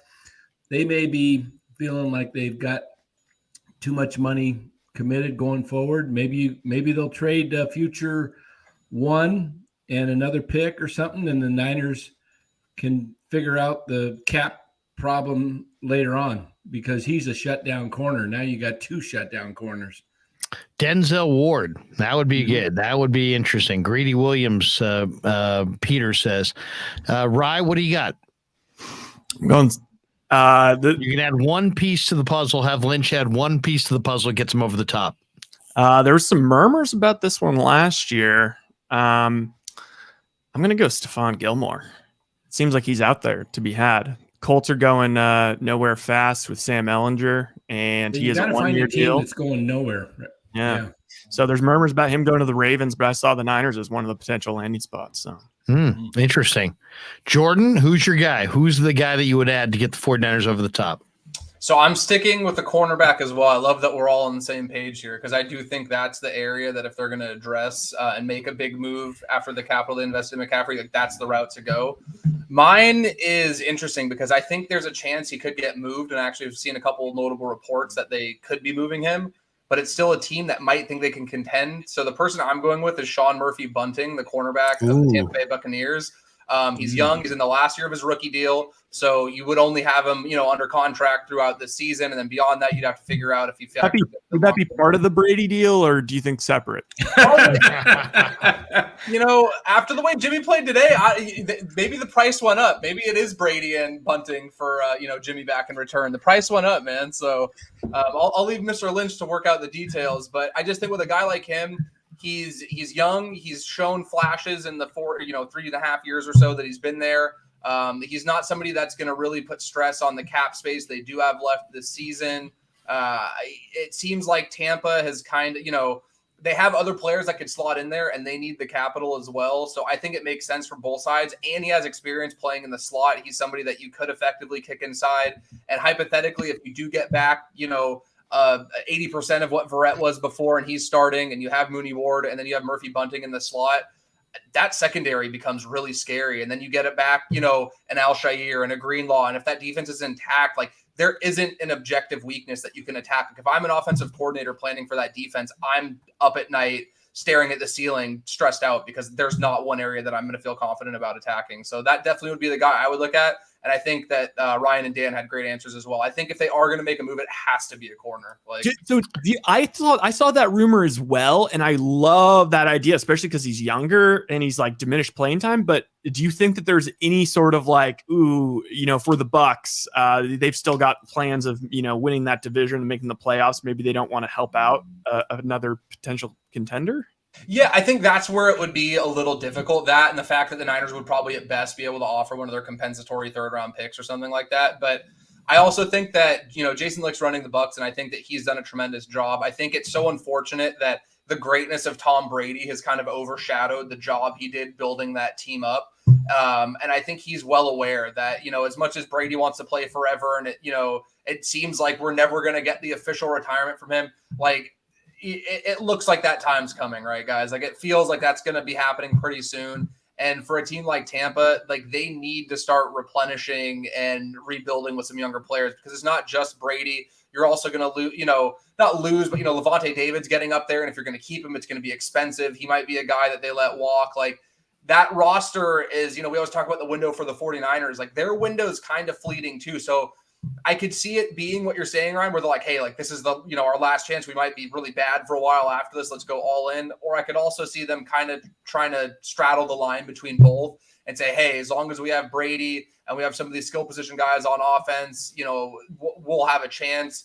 Let's move Bunting. We have other defensive backs we feel like we could slot in, and we have the capital next year. But yeah, like that's one that is very interesting, because that division right now, it's just like the NFC West. Like, no disrespect to the Falcons, they beat the brakes off the Niners a couple weeks ago. But if I'm Tampa or New Orleans, I'm not feeling like the division is out of reach. Like I feel like that's something again where I could win the division as Tampa Bay if I'm 8-9 or 9-8 or something like that. So they also lost Shaquille Barrett the other night to a torn. I saw that. Achilles. So that I think it was you. Maybe I was on the phone with, and I was like, you know what? This is going to sound crazy, but the Panthers 80-1 to win that division. They're already 2-0. Oh my goodness! Did they blow it today? They would be 3-0 in the division. They would have been in control of the division at 3-4 today. The kicker is going to be fired tomorrow. Can we talk about how dumb that penalty is, though? I think the most incredible thing that the NFL does is like they have this product where they know we're all going to watch, and we get suckered into watching these terrible Thursday night games because we're all addicted to the product. But it feels like they take advantage of that in a way, because they make what could be an even greater product so boring with just like that. You remember like this, like I'm 27, right? So when I was growing up, like I remember Joe Horn doing the cell phone out of, the back of the end celebration, Terrell Owens signing the ball, throwing it to the stands, or the taking the cheerleaders pom-poms, Chad Johnson. Every week I would watch Bengals games because I wanted to see what Chad Johnson was going to do when he scored. And it feels like the NFL's taken all of that away.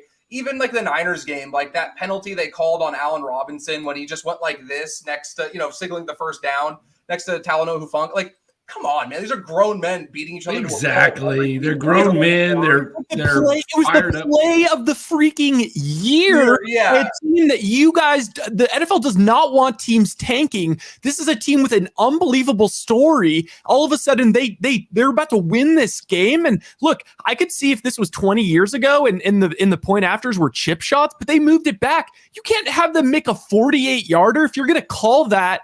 Make it so, or if you're going to have that rule, make it so that it only can be enforced on the kickoff, because that's what it's meant. It's meant to be just a little slap on the wrist, not a freaking, the team has the team has the option of either making it on the extra point or on the kickoff, and so obviously at that point they chose the extra point. But the guy, he missed the 47-48 yarder. That's if he still should have made it, but he missed the one in overtime that was an extra point. It was like a 33-yarder. So you're gone tomorrow. Forget it. I was a field goal kicker. I know what it's like to shank one, man. Yeah, life of the kicker in the NFL. I would say for me on my target, man, Daron Payne is a special player. If you could get Daron Payne, I would like to know what the price tag is. I also like Marquise Haynes and Dante Jackson from Carolina if Carolina's out of it. But I'll tell you, the team that I would definitely be calling is the Denver Broncos, because I think there's several pieces to the puzzle that I would have interest in. For example, the 49ers have a really nice piece in the rookie wide receiver out of SMU, but he's clearly not ready. And if you could somehow get KJ Hamler or Jerry Jeudy, man, I'd be very interested in that. If I could get DJ Jones, I'd be very interested. I think DJ Jones fit in incredibly well, and I hated seeing him go. And then corner wise, I mean, they've got obviously Surtain. They're not moving Surtain. I don't know if there's a corner fit there, but they're also talking about maybe moving Bradley Chubb. And if you can get an edge guy like that, I'd be interested in that guy. And then Denver also is talking about trading the big tight end Albert O. And it seems like the Niners love tight ends. And man, Albert O is a burner. I mean, and he's not much of a blocker, but they've got Dulcich now there. So Denver could be a match for me, especially it seems like Lynch has made so many deals through the years with the Broncos. But I could see Denver and the 49ers hooking up. There's a number of players there that could help the 49ers significantly. Last one before we let you go, Jordan. What was your thought around the NFL as far as outside of Niners Rams? What was the week 8 happening that kind of made you, was there one game this weekend that you looked at and said, wow, interesting outcome? The Ravens, beat the Buccaneers to get it rolling Thursday night, and it wraps up tomorrow night with Bengals Browns in Cleveland. But number of interesting performances around the NFL this weekend. What stood out to you? I'll be honest, it was the most recent game, but I just can't help but sit here and wonder to myself, like, who the hell is going to beat the Bills? Like, they are so good on both sides of the ball. They have this quarterback where even when he looks like, you have him dead to rights in the pocket and he has nowhere to go, he manages to escape. And then you have this 6'5", 240-pound, freight train barreling at you upfield. I don't know if you guys saw that run he had in the first quarter. On third, he turns what would have been a sack in the backfield into like a 20-yard gain. And their defense is so stout, even missing some pieces there. Von Miller was like the perfect addition to an already extremely loaded team. He's just phenomenal. He's one of the best defensive players I've ever seen with my own eyes. Yeah. And I'm just sitting there wondering, like, James Cook as a receiver. I mean, he's incredible. I mean, it's just amazing. Isaiah McKenzie, the way they're able to get him, it's just such a well-rounded team where, again, like, it doesn't feel like they really have a weakness. But I will say this. The 49ers are 4-4 and they're going to a bye week. There's a long way to go, but I do think that when I'm sitting there thinking about like what kind of team, could beat the Bills, to me, like the one area they really showed a weakness was the way that the Packers were kind of able to kind of show some physicality at the line of scrimmage and really run the ball with some authority. And I think the way we've seen the 49ers be able to kind of get their ground game going, if that matchup were to ever happen potentially, well, maybe the Bills are the more talented team, 1 through 53. I think the 49ers play a style that would give them fits, and I think Baltimore is another team that probably would.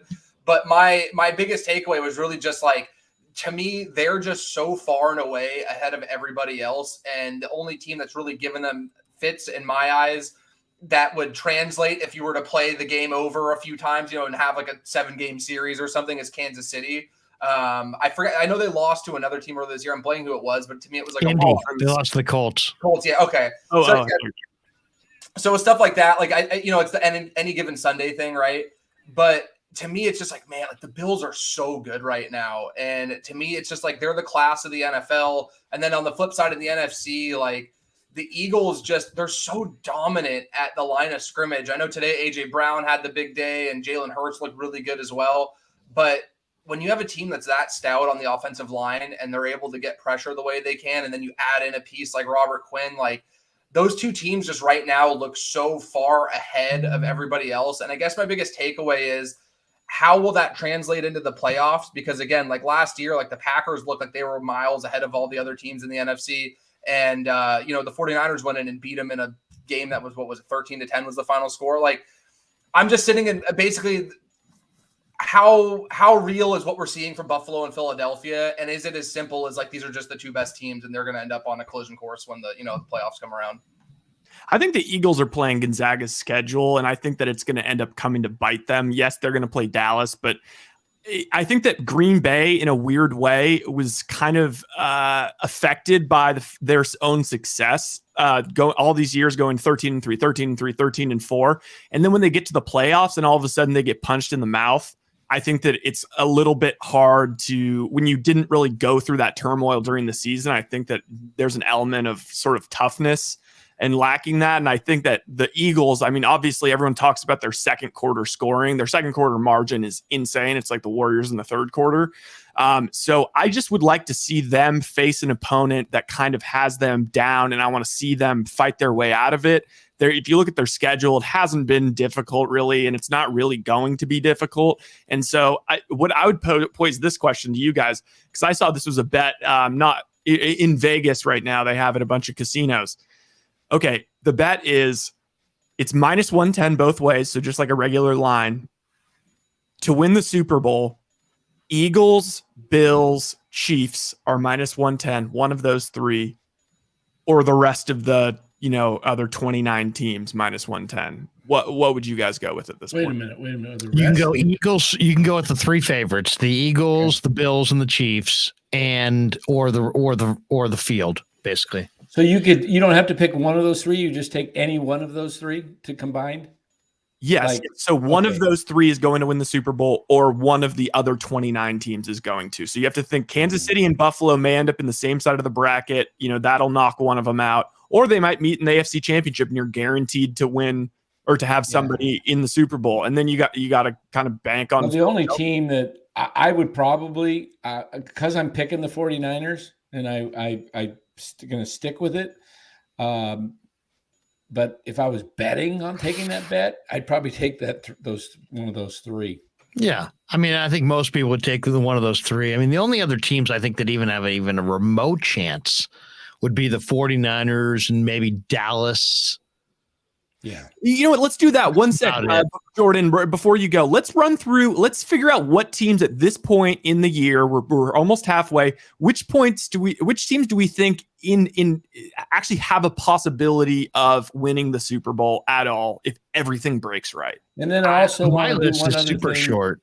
Well, okay, go ahead. I was just going to say my list is super short when I'm looking at this. I'm saying Buffalo. Let's go through it and everybody give a yes or no. Okay. Of every team in the league? No, just the contenders. Okay. Bills. Buffalo, yes. Anybody else in the East? No. Okay, North. Ravens or Bengals? Baltimore, both. No. I have a shot. I have them both. What about you, I have them both. Jordan? Yeah. I think Baltimore could. I still think Baltimore is a team that can give teams fits in the playoffs with the way they run the football. I agree. I'm going to throw the Bengals in there too. I think their defense is so. I think Baltimore's defense is questionable. They're a lot worse than I expected them to be. Because I don't know if you remember, I picked them in the Packers in the Super Bowl, and it was because of that. I thought I had faith in both their defenses. And right now, like I was joking earlier, I don't think the Packers could win the famous Idaho Potato Bowl, let alone the Super Bowl with the way they've been playing. So, I mean, if you look at the Ravens schedule though, because I picked them too. It's like they beat the Jets. Okay, they could have easily beat the Dolphins. They probably should have beat the Dolphins. Then they beat the Patriots. Then they should have beat the Bills. Didn't beat the Bills. Then they beat the Bengals. They lost to the Giants, who they probably should have beat also. And that was, they lost by 4. And that now we're seeing the Giants are actually a pretty good team. It was at the Giants. Then they beat the Browns, and then they beat the Bucks. So it's not like there is a world where they could be undefeated right now, and yet they're not playing nearly as well as they should be. So I'm going to say those two, but yeah, so let's consensus, maybe just the Ravens. Now, real quick, Ryan, I think the Ravens have had a double-digit lead in every game, if I'm not mistaken. Well, there was that crazy stat that it was like, it was like when they were 4-2 or whatever, or no, maybe they were 3-2, and it was like they had only been trailing for like 14 seconds total. Well, they ran. How about this against Tampa? They ran for 7 yards a carry and for 230 yards. Yeah, I think you just can't rule Baltimore out because they're such a knuckleball that they could take you out. They're such a different team. Okay, anybody from the South? I would think I'm only going to say the Titans just because of Derrick Henry with ball control in the playoffs. They have a shot, but that's it. Malik Willis threw for like 35 yards today. Yeah. I don't know about that. I would say Kansas City and Buffalo are my only AFC contenders. Are we ruling out the Chargers completely? I am. What about you, Jordan? Yeah, and I hate to say it because I think Herbert. I think Herbert, pound for pound, is as good as any quarterback in the league. But I hate the offense that they have. I mean, it feels like it's just like a what is it? The saying, a peg in a square hole. Like it just does not feel like a match made for him. They're having him throw all these little 3-4 yard quick game. They're not putting him in a position to succeed in a way that I think is going to translate to playoff success. So I don't feel great about it. Also, what the hell? Their whole defense is filled with Pro Bowlers, and they have a defensive coach, and they can't freaking stop anybody. I mean, I agree. Sadly, is Mike Williams hurt now too? Did he have a high ankle sprain? All right, moving on to the NFC, more open. Eagles, yes, for everyone, right? Yep, and the Cowboys. Yep. Cowboys, yes, for everyone. See, I don't know about the Cowboys, but because I don't know if I believe in the Cowboys, but they got a shot. They do some nice things. Well, But could they win the NFC? And it's like, well, probably. Yeah. I think the Eagles and the Cowboys could win this year's NFC. What about the Giants? They're 6-2. No. I don't think so, but What about the Vikings? Yeah, Vikings. I'm going to say no. I don't think so. I think it's Eagles, Niners, and maybe Cowboys. The rest of the conference, I don't. You got weapons. You got Cook, Jefferson, and as I got it. Jordan said, Cousins is playing pretty well right now. Are we putting the nail? Are we putting the nail in the Bucks? I'm not impressed by the Bucks. I mean, no. How could you be? But I mean, it's like Tom Brady. They're still okay. So the Bucks have serious problems on the offensive line. They got a 45-year-old quarterback. They have a one-dimensional offense. They've had some injuries. I mean, when you said that, it just sounded crazy. They have a 45-year-old quarterback. I mean, I remember the Niners when I was a kid growing up. I went to a Monday night game, and Norm Snead was the quarterback. I think he must have been like over 40 or something. But who plays quarterback at 45? That's unbelievable. And plays it at the level he's played it at. It's just he's 9 years older than Sean McVay, who's been in the league for like 6 years as a head coach. That's just unbelievable. I mean, the biggest, to be totally honest about this, the biggest projection in this Super Bowl discussion is the Niners. Yeah. I mean, everybody else is relatively proven. I took them at plus 1,400 a few weeks back, but probably could have got them higher this. Jordan, are you completely are the Packers out of it now? I personally think they're just too far. This is too much ground to make up. Yeah, they just don't look good throwing the ball downfield, which is crazy for a team with Aaron Rodgers as their quarterback. But it just feels like they should be playing like the New York Giants and just running the ball. Well, they voluntarily ran it a ton today. Yeah, they're a mess. It feels like every time they need to move the ball through the air, they do this little swing pass to Aaron Jones, and that's kind of their passing offense. And outside, Samori Toure had his first touchdown grab of the year. He was somebody I was pounding the table for the Niners to get during the pre-draft process because I thought he fit that mold of what they look for. I actually wrote an article about it back in April. So maybe they're turning a corner with some of the young guys, but I don't think that's going to translate to some miraculous run.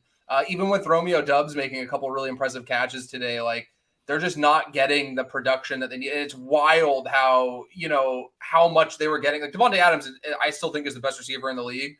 But it's wild how much of a void one player left from a passing offense that still has one of the greatest quarterbacks of all time. So, yeah, I just don't see. Do you think there's any shot LaFleur gets fired? I know it sounds no. He's one of the winningest coaches in the league. But I do think it's interesting how if you look at their defense individually, you're like, wow, Packers. But then you watch them like – there's too many games like tonight where Rashawn Gary, who can absolutely look as menacing as any defensive end in the uniform, but like tonight, what did he do? He had one tackle. Hey guys, I wanted to ask you this. He didn't do a whole lot. Looking at the Niners' schedule, they've got 9 games left. The next 5 are on grass, and they're going to be favored probably in the next. I would say they're going to be favored the rest of the year when I look at their schedule. I don't see, unless the Raiders get really hot and maybe that last game, second to last game. But where do you think the Niners – they've got home to the Chargers, a neutral site, Cardinals, home to the Saints, home to the Dolphins, home to the Bucks, road Seattle, home to Washington, road to Raiders, and home to Cardinals. What game are they going to beat underdogs? Probably not. Yeah, That's what I'm saying. it depends. I mean, it depends what Seattle looks like in those games leading into the game in Seattle. But yeah, I would say the 49ers. You think there's a realistic chance they could go 7-2 and go 11-6? Yeah, I think they could go 7-2. I mean, realistic. I think that's the bright side. Somebody's going to get them. And probably, I would say they probably got 3 more losses. If you made me say where are they coming, I would say they're going to lose to Brady, and they're going to lose once in the division, and they're going to lose to Miami. So this is so crazy. Two or 3 losses. What do you think on that, Jordan? What's your thoughts? I'll be honest. I don't really like projecting losses based on the schedule because, like, if we had gone back and done this before the season, how many people would have, had the Bears and the Broncos? Yeah. But I'm with Larry. I think that a great attainable goal for them is 6-3. You go 6-3 to close out the year out of the bye. You finish 10-7. You probably have a pretty good chance of winning the division. They could beat Brady. They could beat the Chargers. They could win all these games that are huge, and they might lose to Taylor Heineke and the Commanders because that's just how the NFL goes. That's how remember that Super Bowl year in 2019. They ended up losing to Atlanta at home down in December. So I hate to not give an answer, but to me it seems like it's so hard to project that kind of stuff. I think that, Larry has a good point. Like, I think Miami is going to be a tough one because of the familiarity that McDaniels has. You can never count out Brady, which is the same reason as bad as the Bucs have looked. I still think they're a contender as long as Brady's there. But 6-3, I think, is something that they could realistically attain.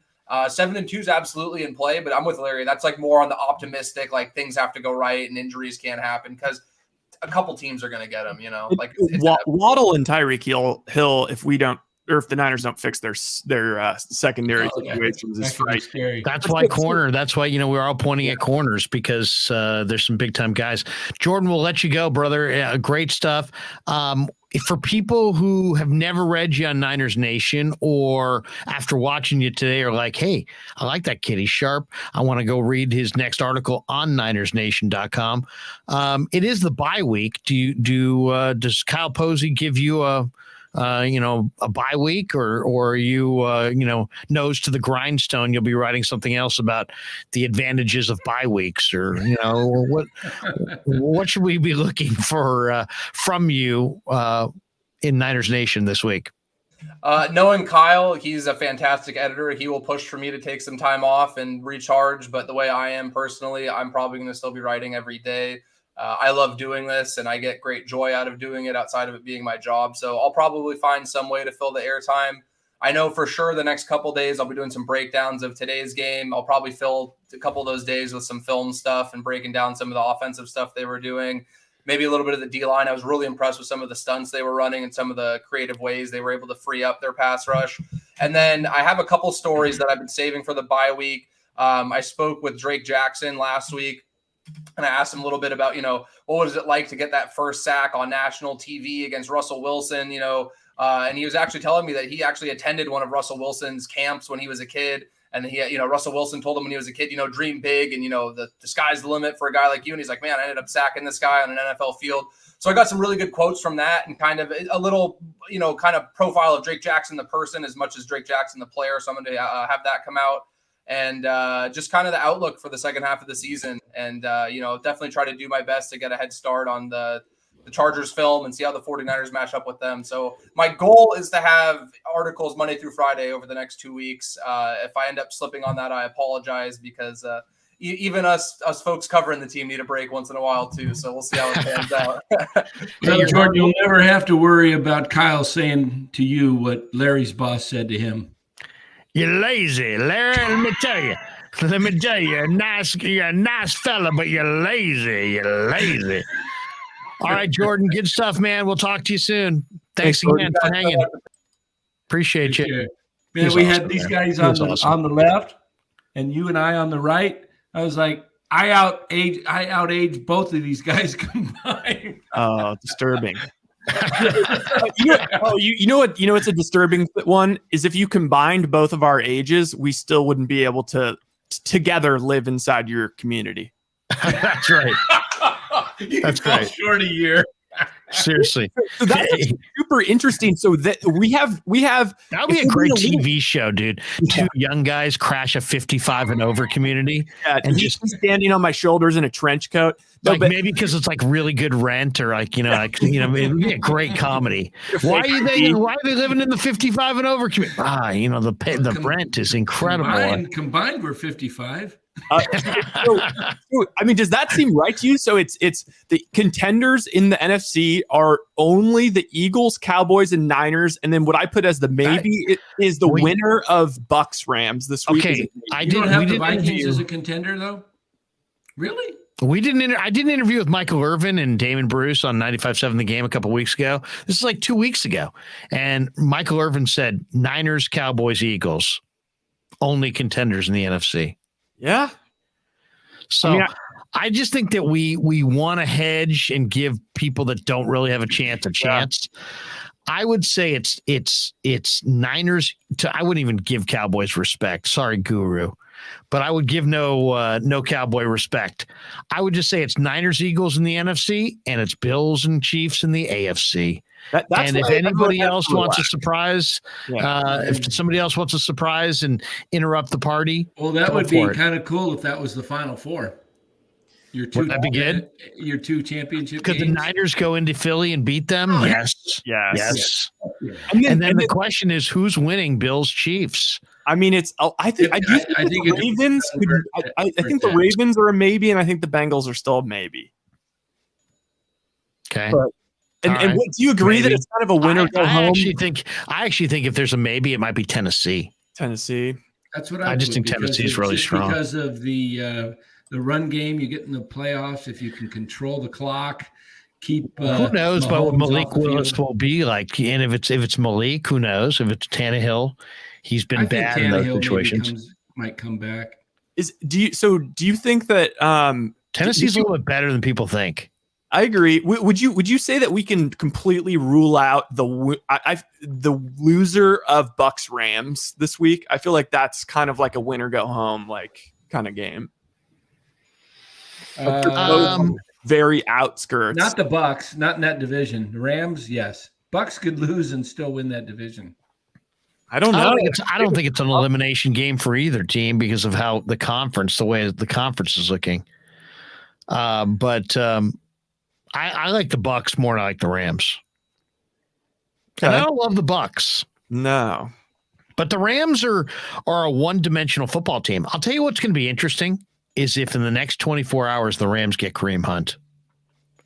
Yeah. Or if in the next 24 hours the Rams get Brian Burns.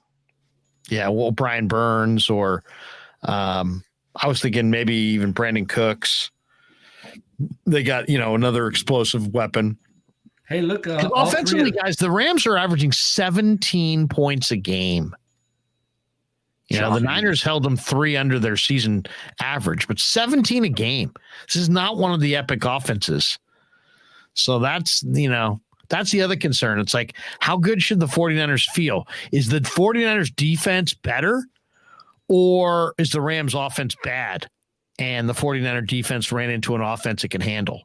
And then next week 2 weeks from now against the Chargers, it's going to be a rude awakening. I think it's a combo of both.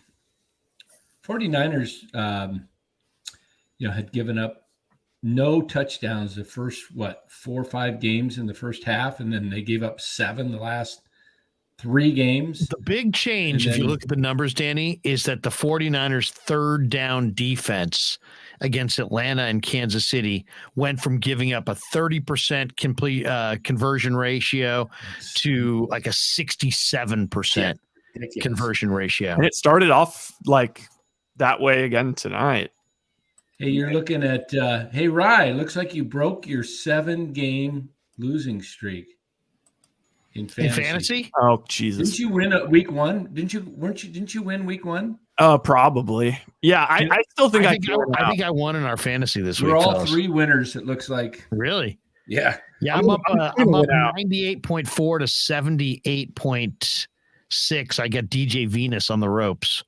If I finally had DJ Moore gave me 24 points. Finally, did you see some of the ridiculous scores today? Oh yeah, unbelievable. Pollard, McCaffrey had a great day. Somebody got Hopkins. there was a bunch of guys in the high 20s and 30s. I think my team I think that I can still make a run with this team. I'm so fucking loaded. Hey, you know who had an amazing day today? It was fresh in, fresh out. He's got 184 points today. What? Yeah. Russell J donates $2. Says the Bolts O-line has been abysmal and they lack wide receivers. Hey, Russell, just joining the show. Where were you, bud? Seriously, where's Russell? Give us a call, Russ. Throw him in here. 20 minutes. We've got this one, Alex Breitler. Niners can't make that claim. 183 points. I have 176 in my other league. Oh, really? What's a different scoring league, right? No, it's the same. I have Dak, McCaffrey, Waddle, Hopkins. Oh man, I tried to get Dak when I should. We said, hey, give us a call. He said, kids, fellas. He's got kids. Hey, if you couldn't take care of him, you shouldn't have had him. That's right. Yeah, come on, get with it, Russell. Stop bitching about the kids. I got 4 of them. Take charge. Are you the patriarch? Come on. Danny's got 2 that he knows of, and there's all kinds of rumors going around the 55 and over community that he's got more. I actually got 6 of them. Do you have 6? Look at you. My goodness. Yeah. Russell J, here's $2. Kids, Halloween stuff, etc., etc. Halloween stuff. Look at this guy, man. This is taunting. Halloween. This is taunting. He puts his own post up and says Sean P is 8-0 by Sean P. Come on. Seriously. That you know who would do that kind of a move? Gabe Kapler.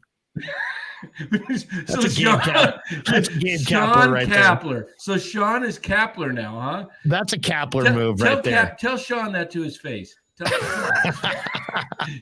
I dare you.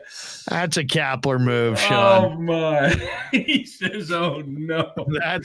That's right there with trimming the beard, you know? Yeah. Oh yeah, trimming the beard. Yeah. The beard trimmer. Danny's I like when I'm watching football now, they'll have commercials for like beard trimmers that are so damn strong it looks like you can like shave your entire head off. Have you ever seen those things? And it's like some of these guys, it's like, dude, I don't know if I would go so severe on that trim. Hey, who's in our league listening? Jonathan Taylor, man. The guy has been a complete bust. Seriously, you've made some. First of all, Danny's broken the rule of fantasy. He traded me Kenneth Walker III, and now he's proposed multiple trades to trade him back. Seriously, that's like the couple that gets divorced and then remarried. It's never a good idea. It's never a good idea. Oh man, well. I almost got Pollard. Someone said Andrew Martinez says Manscaped. I almost had Pollard, but Ryan wouldn't pull the trigger. I think I have the second most points in our whole league after this week, and I have 2. Behind Proctor. Yeah. It shows in the margin. You just have to look at it. It's right there. You can see who scored the most points. I'm currently 3rd, but I'm saying. Oh no, fresh in, fresh out, man. He killed it today. You're right. He jumped. He was only 19 points behind you. Oh, you're right. Wait a second. Jaguar 56 donates $2. His please, I can't stand it anymore. Give me some Pasquale. I'll tell you, we grew up with a Sunday dinner. We grew up with a Sunday dinner. We grew up with a Sunday dinner. That means no matter how busy you were, no matter where the hell you were, you listen to the Krueg Show. All right. There you go. Jaguar 56, $2. Please, I can't stand it. Give me some Pasquale. Got some Pasquale. Russell J says, I was taking care of them, knucklehead. That's why I wasn't on yet. Oh, come on, Russell. That's Halloween weak, on man. a Monday means there was 393 events over the weekend. You put them in bed and you say you move or make a sound. Look at Russell J. Russell J's like father of the year over here now. He's like taking him on trick-or-treating the day before Halloween. On Monday means there are 393 events over the weekend. What's worse, to go trick-or-treating on a day that's not Halloween or to light off fireworks on a day that's not 4th of July? Think it over. What was that again? What's worse? I said, what's worse? What's more party foul, to, trick or treat on non-Halloween nights, or to blow off fireworks on non-4th of July nights? Oh, the Halloween is a yellow flag, right? I mean, you took him on Halloween on a non-Halloween night? I mean, seriously, that's called just, you want an extra trip to the dentist. That's called 7 cavities. I mean, come on. You're going trick-or-treating on non-Halloween nights? I mean, I don't know. It's a non-starter for me. Wait a minute. So Russell paid $5 to and call by the way, trick-or-treating in our neighborhood, guys, has evolved. When I was a kid, we went house to house. It was purely candy. Now, and it was all kids. Like, I don't know if you saw a parent on the corner, you would be like, all right, and they'd wave you back. Yeah. Now it's like a parade of parents and they're drinking. It's like, seriously, there's people walking around with open container in Walnut Creek. Unbelievable. Sitting there. I mean, it's like a reason to wander around with a drink in your hand. So Russ was I'm calling him Russell W. No longer Russell J. Russell W. was he was taking care of the kids. But isn't it like 10 after 2 where he's at? What time do your kids go to bed? Seriously. You can have those kids taken away from you if you let them stay up this late. Could you imagine, Russell J., what happened to you? Dude, I had my kids taken away from me. They heard I was on the Krueg show and my kids hadn't gone to bed. It was like 2 o'clock in the morning. Somebody did an investigation and now they're taking them. I've lost custody. I turned the Krueg show visit into I've lost custody of my children. Oh man! Now that would be a first for the show if we could help some family, the government take away your children. I mean, seriously, that we will have arrived as a podcast when we can separate parents from children. I'm not taking that excuse that he was taking care of them. It was 11 o'clock. It's 2:10 where he's at right now. Jesus M says, here's $2. I'm not any sure high end or east. Wait, what is it? Hey, any high end right tackle available in trade and give McGlinchey? Yeah. Well, you know who is they say available, Jesus, is Isaiah Wynn, the Patriots guard / tackle. And who knows, maybe the Niners would make a move for Isaiah Wynn. Oh, he's roasting. That's all right. We'll keep ripping him if he keeps paying. What'd you say? What'd you say? You guys are adorable when you think you're funny.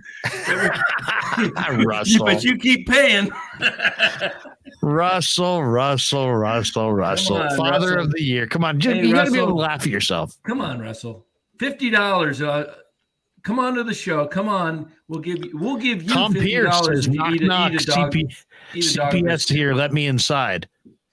$50 for Russell to come on and eat a dog biscuit. Here's a comment that I think is interesting. Co says, unexcusable, but I think he means inexcusable, how bad the Raiders are for how much talent they have.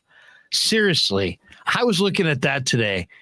And granted, they didn't have Waller. I think Waller sat this one out.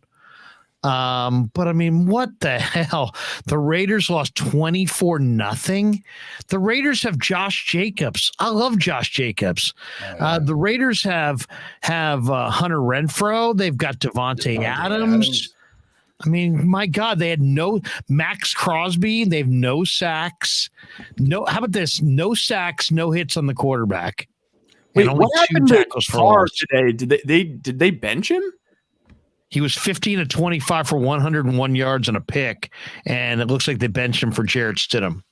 You think Carr? I gotta believe Carr. This is going to be his last year with that. Wait, Devontae Adams. They got beat by Andy Dalton today. Devontae Adams had 1 reception for 3 yards. Yeah, did you see his fantasy points? It's under 1. Right? It was like 0.9 or something like that. I thought him and Carr went to college together. Those guys were supposed to have this like unbelievable like sixth sense. Yeah, so much for that. Yeah, I mean, it's kind of like Russell J. $2. Get me on. Keep your treat. Actually, I kind of like Russell from a distance. Yeah, he's a little. He's a little too aggressive to be on. Don't you think? He's got his own. He's got a kind of a little, you know. I think he's one of those guys that has to come on at the beginning of the stream when I'm fired up. Wait. Hey. Are you washing your camera? What are you doing? Russell. Are you a mime? I'm Russell. What's that music in the background? Do you guys hear that? Oh yeah, I'm hearing like ting, ting. I don't hear anything. Danny, you don't hear that? You don't hear that buzzing? It's not here. What if we started screwing with Danny? Remember we had the states, and we had Rye guess all the states, and Danny, we gave Danny the hard capitals and Rye the Try easy that one. again, man. I'll nail those states. Wait, You got a a game? You got any good kind of games you can throw out? Do you have any good trivia? games to throw out? Hey, can you do some trivia between Larry and I? Larry knows everything. I could probably go trivia. Rye, pull up 10 trivia questions. I think Larry will probably. Maybe we should do that during the week. Maybe we should just Dan's have a older. game show. We should have a game show day. Well, why don't we do this? When's the next World Series game? Tomorrow night. Tomorrow night, game 3. Game 3. And then we also got Browns Bengals tomorrow night. All right, why don't we do this? We're 2.5 hours in. I want to go watch the game again anyway. So let's wrap it right here. Let's have one more. We'll go one more round of our spots, and then we'll be right back with a final thought after this. And thanks to Tony Cassera and the good people at Cassera's Italian Menswear. They are housing the Krueg Show t-shirts, and they're a proud sponsor of the show as well. The Krueg Show t-shirt, the Krueg Show podcast t-shirt is available there at their store in Dublin. Their address is 7372 San Ramon Road in Dublin, California. And go see Tony Cassera and get yourself a Krueg Show t-shirt and support the show. And special thanks to our sponsor, New York Style Italian Sausage. That's right, NewYorkStyleSausage.com is their website. Phenomenal product, whether it's the breakfast sausage, the Italian mild, the Italian spicy, the chorizo. You cannot go wrong with New York Style Italian Sausage. Once again, NewYorkStyleSausage.com, often imitated, never equaled. And they are a proud sponsor of the Krueg Show. Thanks to them as well.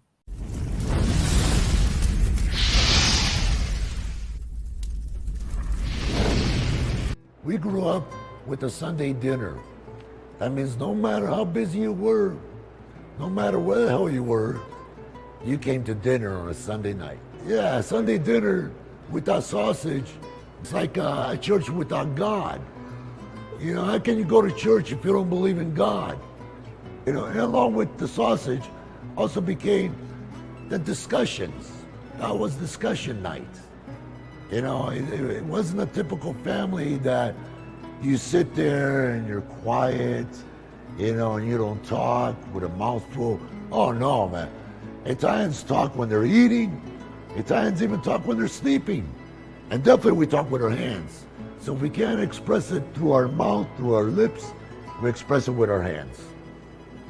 So, and that's what sausage is, really. It's an expression, you know, that life is good.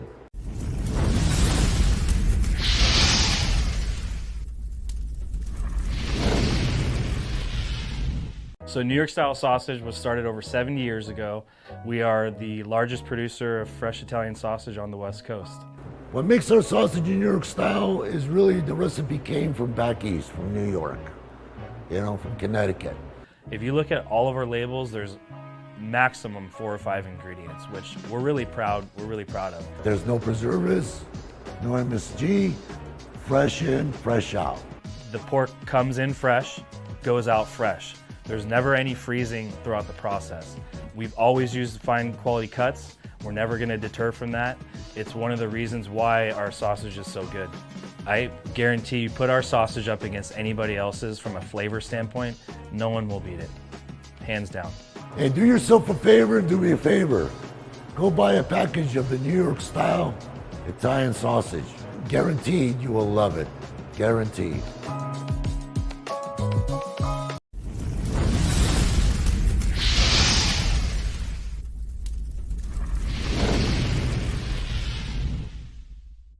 Italian Sausage is a sponsor of the Krueg Show. All right, welcome back to the Krueg Show. We are 2 hours and 37 minutes into the live stream with over 300 people still hanging out in the room. Let's go around the room, our final thoughts on the 49ers victory or week 8 in the NFL. Go ahead, Danny. You got a final thought on this one? I'll jump in. My final thought is just I was perusing the stats. How about this? Every game where Jimmy G has thrown a pick, the 49ers have lost. Every game where Jimmy G has not thrown a pick, the 49ers have won. Dang, I don't like that. I mean, I don't like having that stat, because if he throws a pick in 4 or 5 more games, that's not good. Well, it does illustrate the whole deal, though, doesn't it? I mean, what was the turnovers today in the game were 0-0. There was not a single turnover in the game. It is interesting. And we talked about this a little bit in the pregame.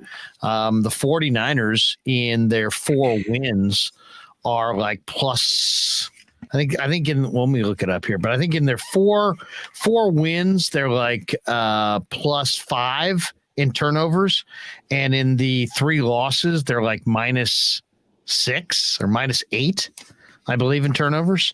So turnovers are a major part of it. I mean, it's as simple as that. If you take care of the football, you got a much better chance to win.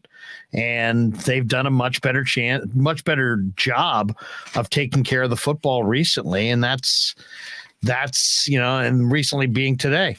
If you take care of the football, you got a chance to win. I mean, you go up against some of these teams, you can't be -2, -3 in turnovers and beat either good teams or any team on the road. That's for sure. So I'll say this, the 49ers need their bye more so than a lot of teams. They got a lot of guys who are banged up. And it's a really deep football team, but they're also very physical and they're dinged up. So I do think if John Lynch were sitting here, I'd say, man, John, you got 24 hours before the trade deadline. Go get yourself a corner. Go get yourself a D tackle. Go get yourself a difference maker at some spot because you've committed to going for it this year, and you're right there.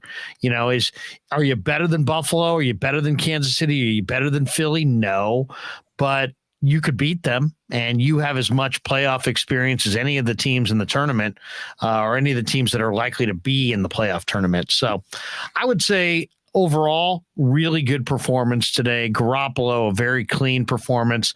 And how do you not finish with Christian McCaffrey? I saw him play at Stanford. I did the Stanford pregame show the entire time he was there. He's just a difference maker. He's tough. He can catch. He's smart. He's a really, really good, versatile football player. And today we got his versatility in every dose you could ever imagine. And all I got to say is, if the 49ers go on and win the Super Bowl, I think you got to give John Lynch the executive of the year, because it's very likely if they don't get Christian McCaffrey that they would have played against Christian McCaffrey today. And if they lose today, this season probably starts to unravel. And the fact that they won today, now they go into the bye, and everything's open for them, and it's still in front of them. I think if they go on to win a championship, you have to point to this and say, John Lynch went for it. It cost 4 picks, but he went for it, and he kept McCaffrey from being a Ram, and he kept the 49ers in the race in the middle of the year. And to me, it's he's the executive of the year if they win the Super Bowl. Big if, but I'm just saying. You guys got a final thought before we call it quits for the evening? About anything around the NFL today? Looking around the NFL today at the quarterbacks, Jimmy G was actually second, only behind Jalen Hurts in yards per catch at 9.4. Dak Prescott was at 9.3, but he actually was higher than Josh Allen. I think it was 10.2 for Jalen Hurts. He had the number 4 QBR of the week, actually, and it was the 25th highest QBR game of the season. Interesting. I mean, it was a the thing I'm really noticing this year is they are throwing the ball a little further down the field than it seems like they did the last year or two. 19, they seem to throw it down the field a little bit more, but they're the best at run after the catch. Though now that you've got McCaffrey, Ayuk, Kittle, and Debo, all those guys after the catch produce positive yards. It's just, and I'll say this, one other thing that's really unrelated, just one of my pet peeves, watching the many games today down to the end when teams are out of timeouts and they catch a ball on the sideline, and rather than go out of bounds, they try and run it upfield and maybe get 2 more yards. And it's like drives me crazy because it's like you just wasted 30 seconds for 2 yards. Saw it even at the end of the Green Bay game tonight, right before the 2-minute warning. They weren't going to win, but Dobbs, tries to make a play and get out of bounds, and he got out of bounds, but the 2-minute warning went off where he could have just went out of bounds and sacrificed 2 yards. I don't know. It's just kind of weird that they're not taught that. I'll say this. What stood out to me this weekend is, this incredible story that's happening in Seattle, where the Seahawks may make the playoffs and may wind up with the first pick in the draft because of trades they made. But Geno Smith, my goodness, the guy was a second-round pick in 2013. He's now 32 years of age. He's thrown for 1,700 yards, 11 touchdowns, and 3 interceptions. He's playing really smart football. Today, he beat the New York Giants, who were 6-1 coming in. And he takes care of the football. They can run it now with Kenneth Walker. They've got some weapons in Lockett and Metcalf. They had 5 sacks and 8 hits on the quarterback. They're getting a lot of hits on the quarterback. Poona Ford, Boye Mafe, Quentin Jefferson, Nwosu, Cody Barton. They're getting after the quarterback. So John Schneider, what a draft he has had, adding Kobe Bryant and Tariq Woolen on the corners, adding 2 offensive linemen. They've got rookie tackles, adding a rookie running back. But then to get what they're getting out of Geno Smith, who, 10 years into his NFL career, is now having this career renaissance, outplaying Russell Wilson, the player he replaced, for a fraction of the money. I can't wait to see Niners Seahawks up there. I think it's going to be an incredible game. That's one of the games I'm really looking forward to. 5.5 this year. They're 4.5. 4.5. And I told you guys, I told you guys I like the over in Seattle. And you said the Rams. I said the Rams wouldn't make the playoffs. Yeah. We'll see about that. That one's still TBD. Do you guys think the Rams make the playoffs? No. Well, I think it all comes down to next week. Also, I think we missed last thing. We missed one of Russell J's super chats about the Bolts O-line has been abysmal and them lacking wide receivers. I read that. Oh, okay. I did. I don't remember that. Well, read it again. Short-term memory. All right, guys. So, hey, have a good rest of your Sunday night. I'm going to watch this game. This is going to be one game I'm really looking forward to watching again. Yeah. Tomorrow, I'll be doing a live stream on Grant Cohn's channel with Grant. We may be doing another live stream or 2 tomorrow as well, and we'll do one tomorrow night. Is that one on Grant's?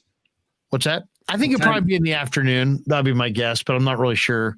And I'll definitely do another Niner one tomorrow on the channel. And then also we'll do a little post-game World Series tomorrow night. Speaking of Grant, did you hear his question to Jimmy today? About what's turned it around, and then Jimmy's like, you were giving us a hard time or something like that. Yeah, I did see that. Very funny stuff. All right, we'll call it quits. Good stuff. Are we doing one this week or Monday, Tuesday? What's the plan? I thought we just discussed that. Literally just discussed it. I thought we did, but did we say that? Was that off air? Yeah, never met a man I've been scared of. Careful, you gon' get exactly what you asked for. Here for whatever you bring me, getting handled. I answer to no one, I don't need that.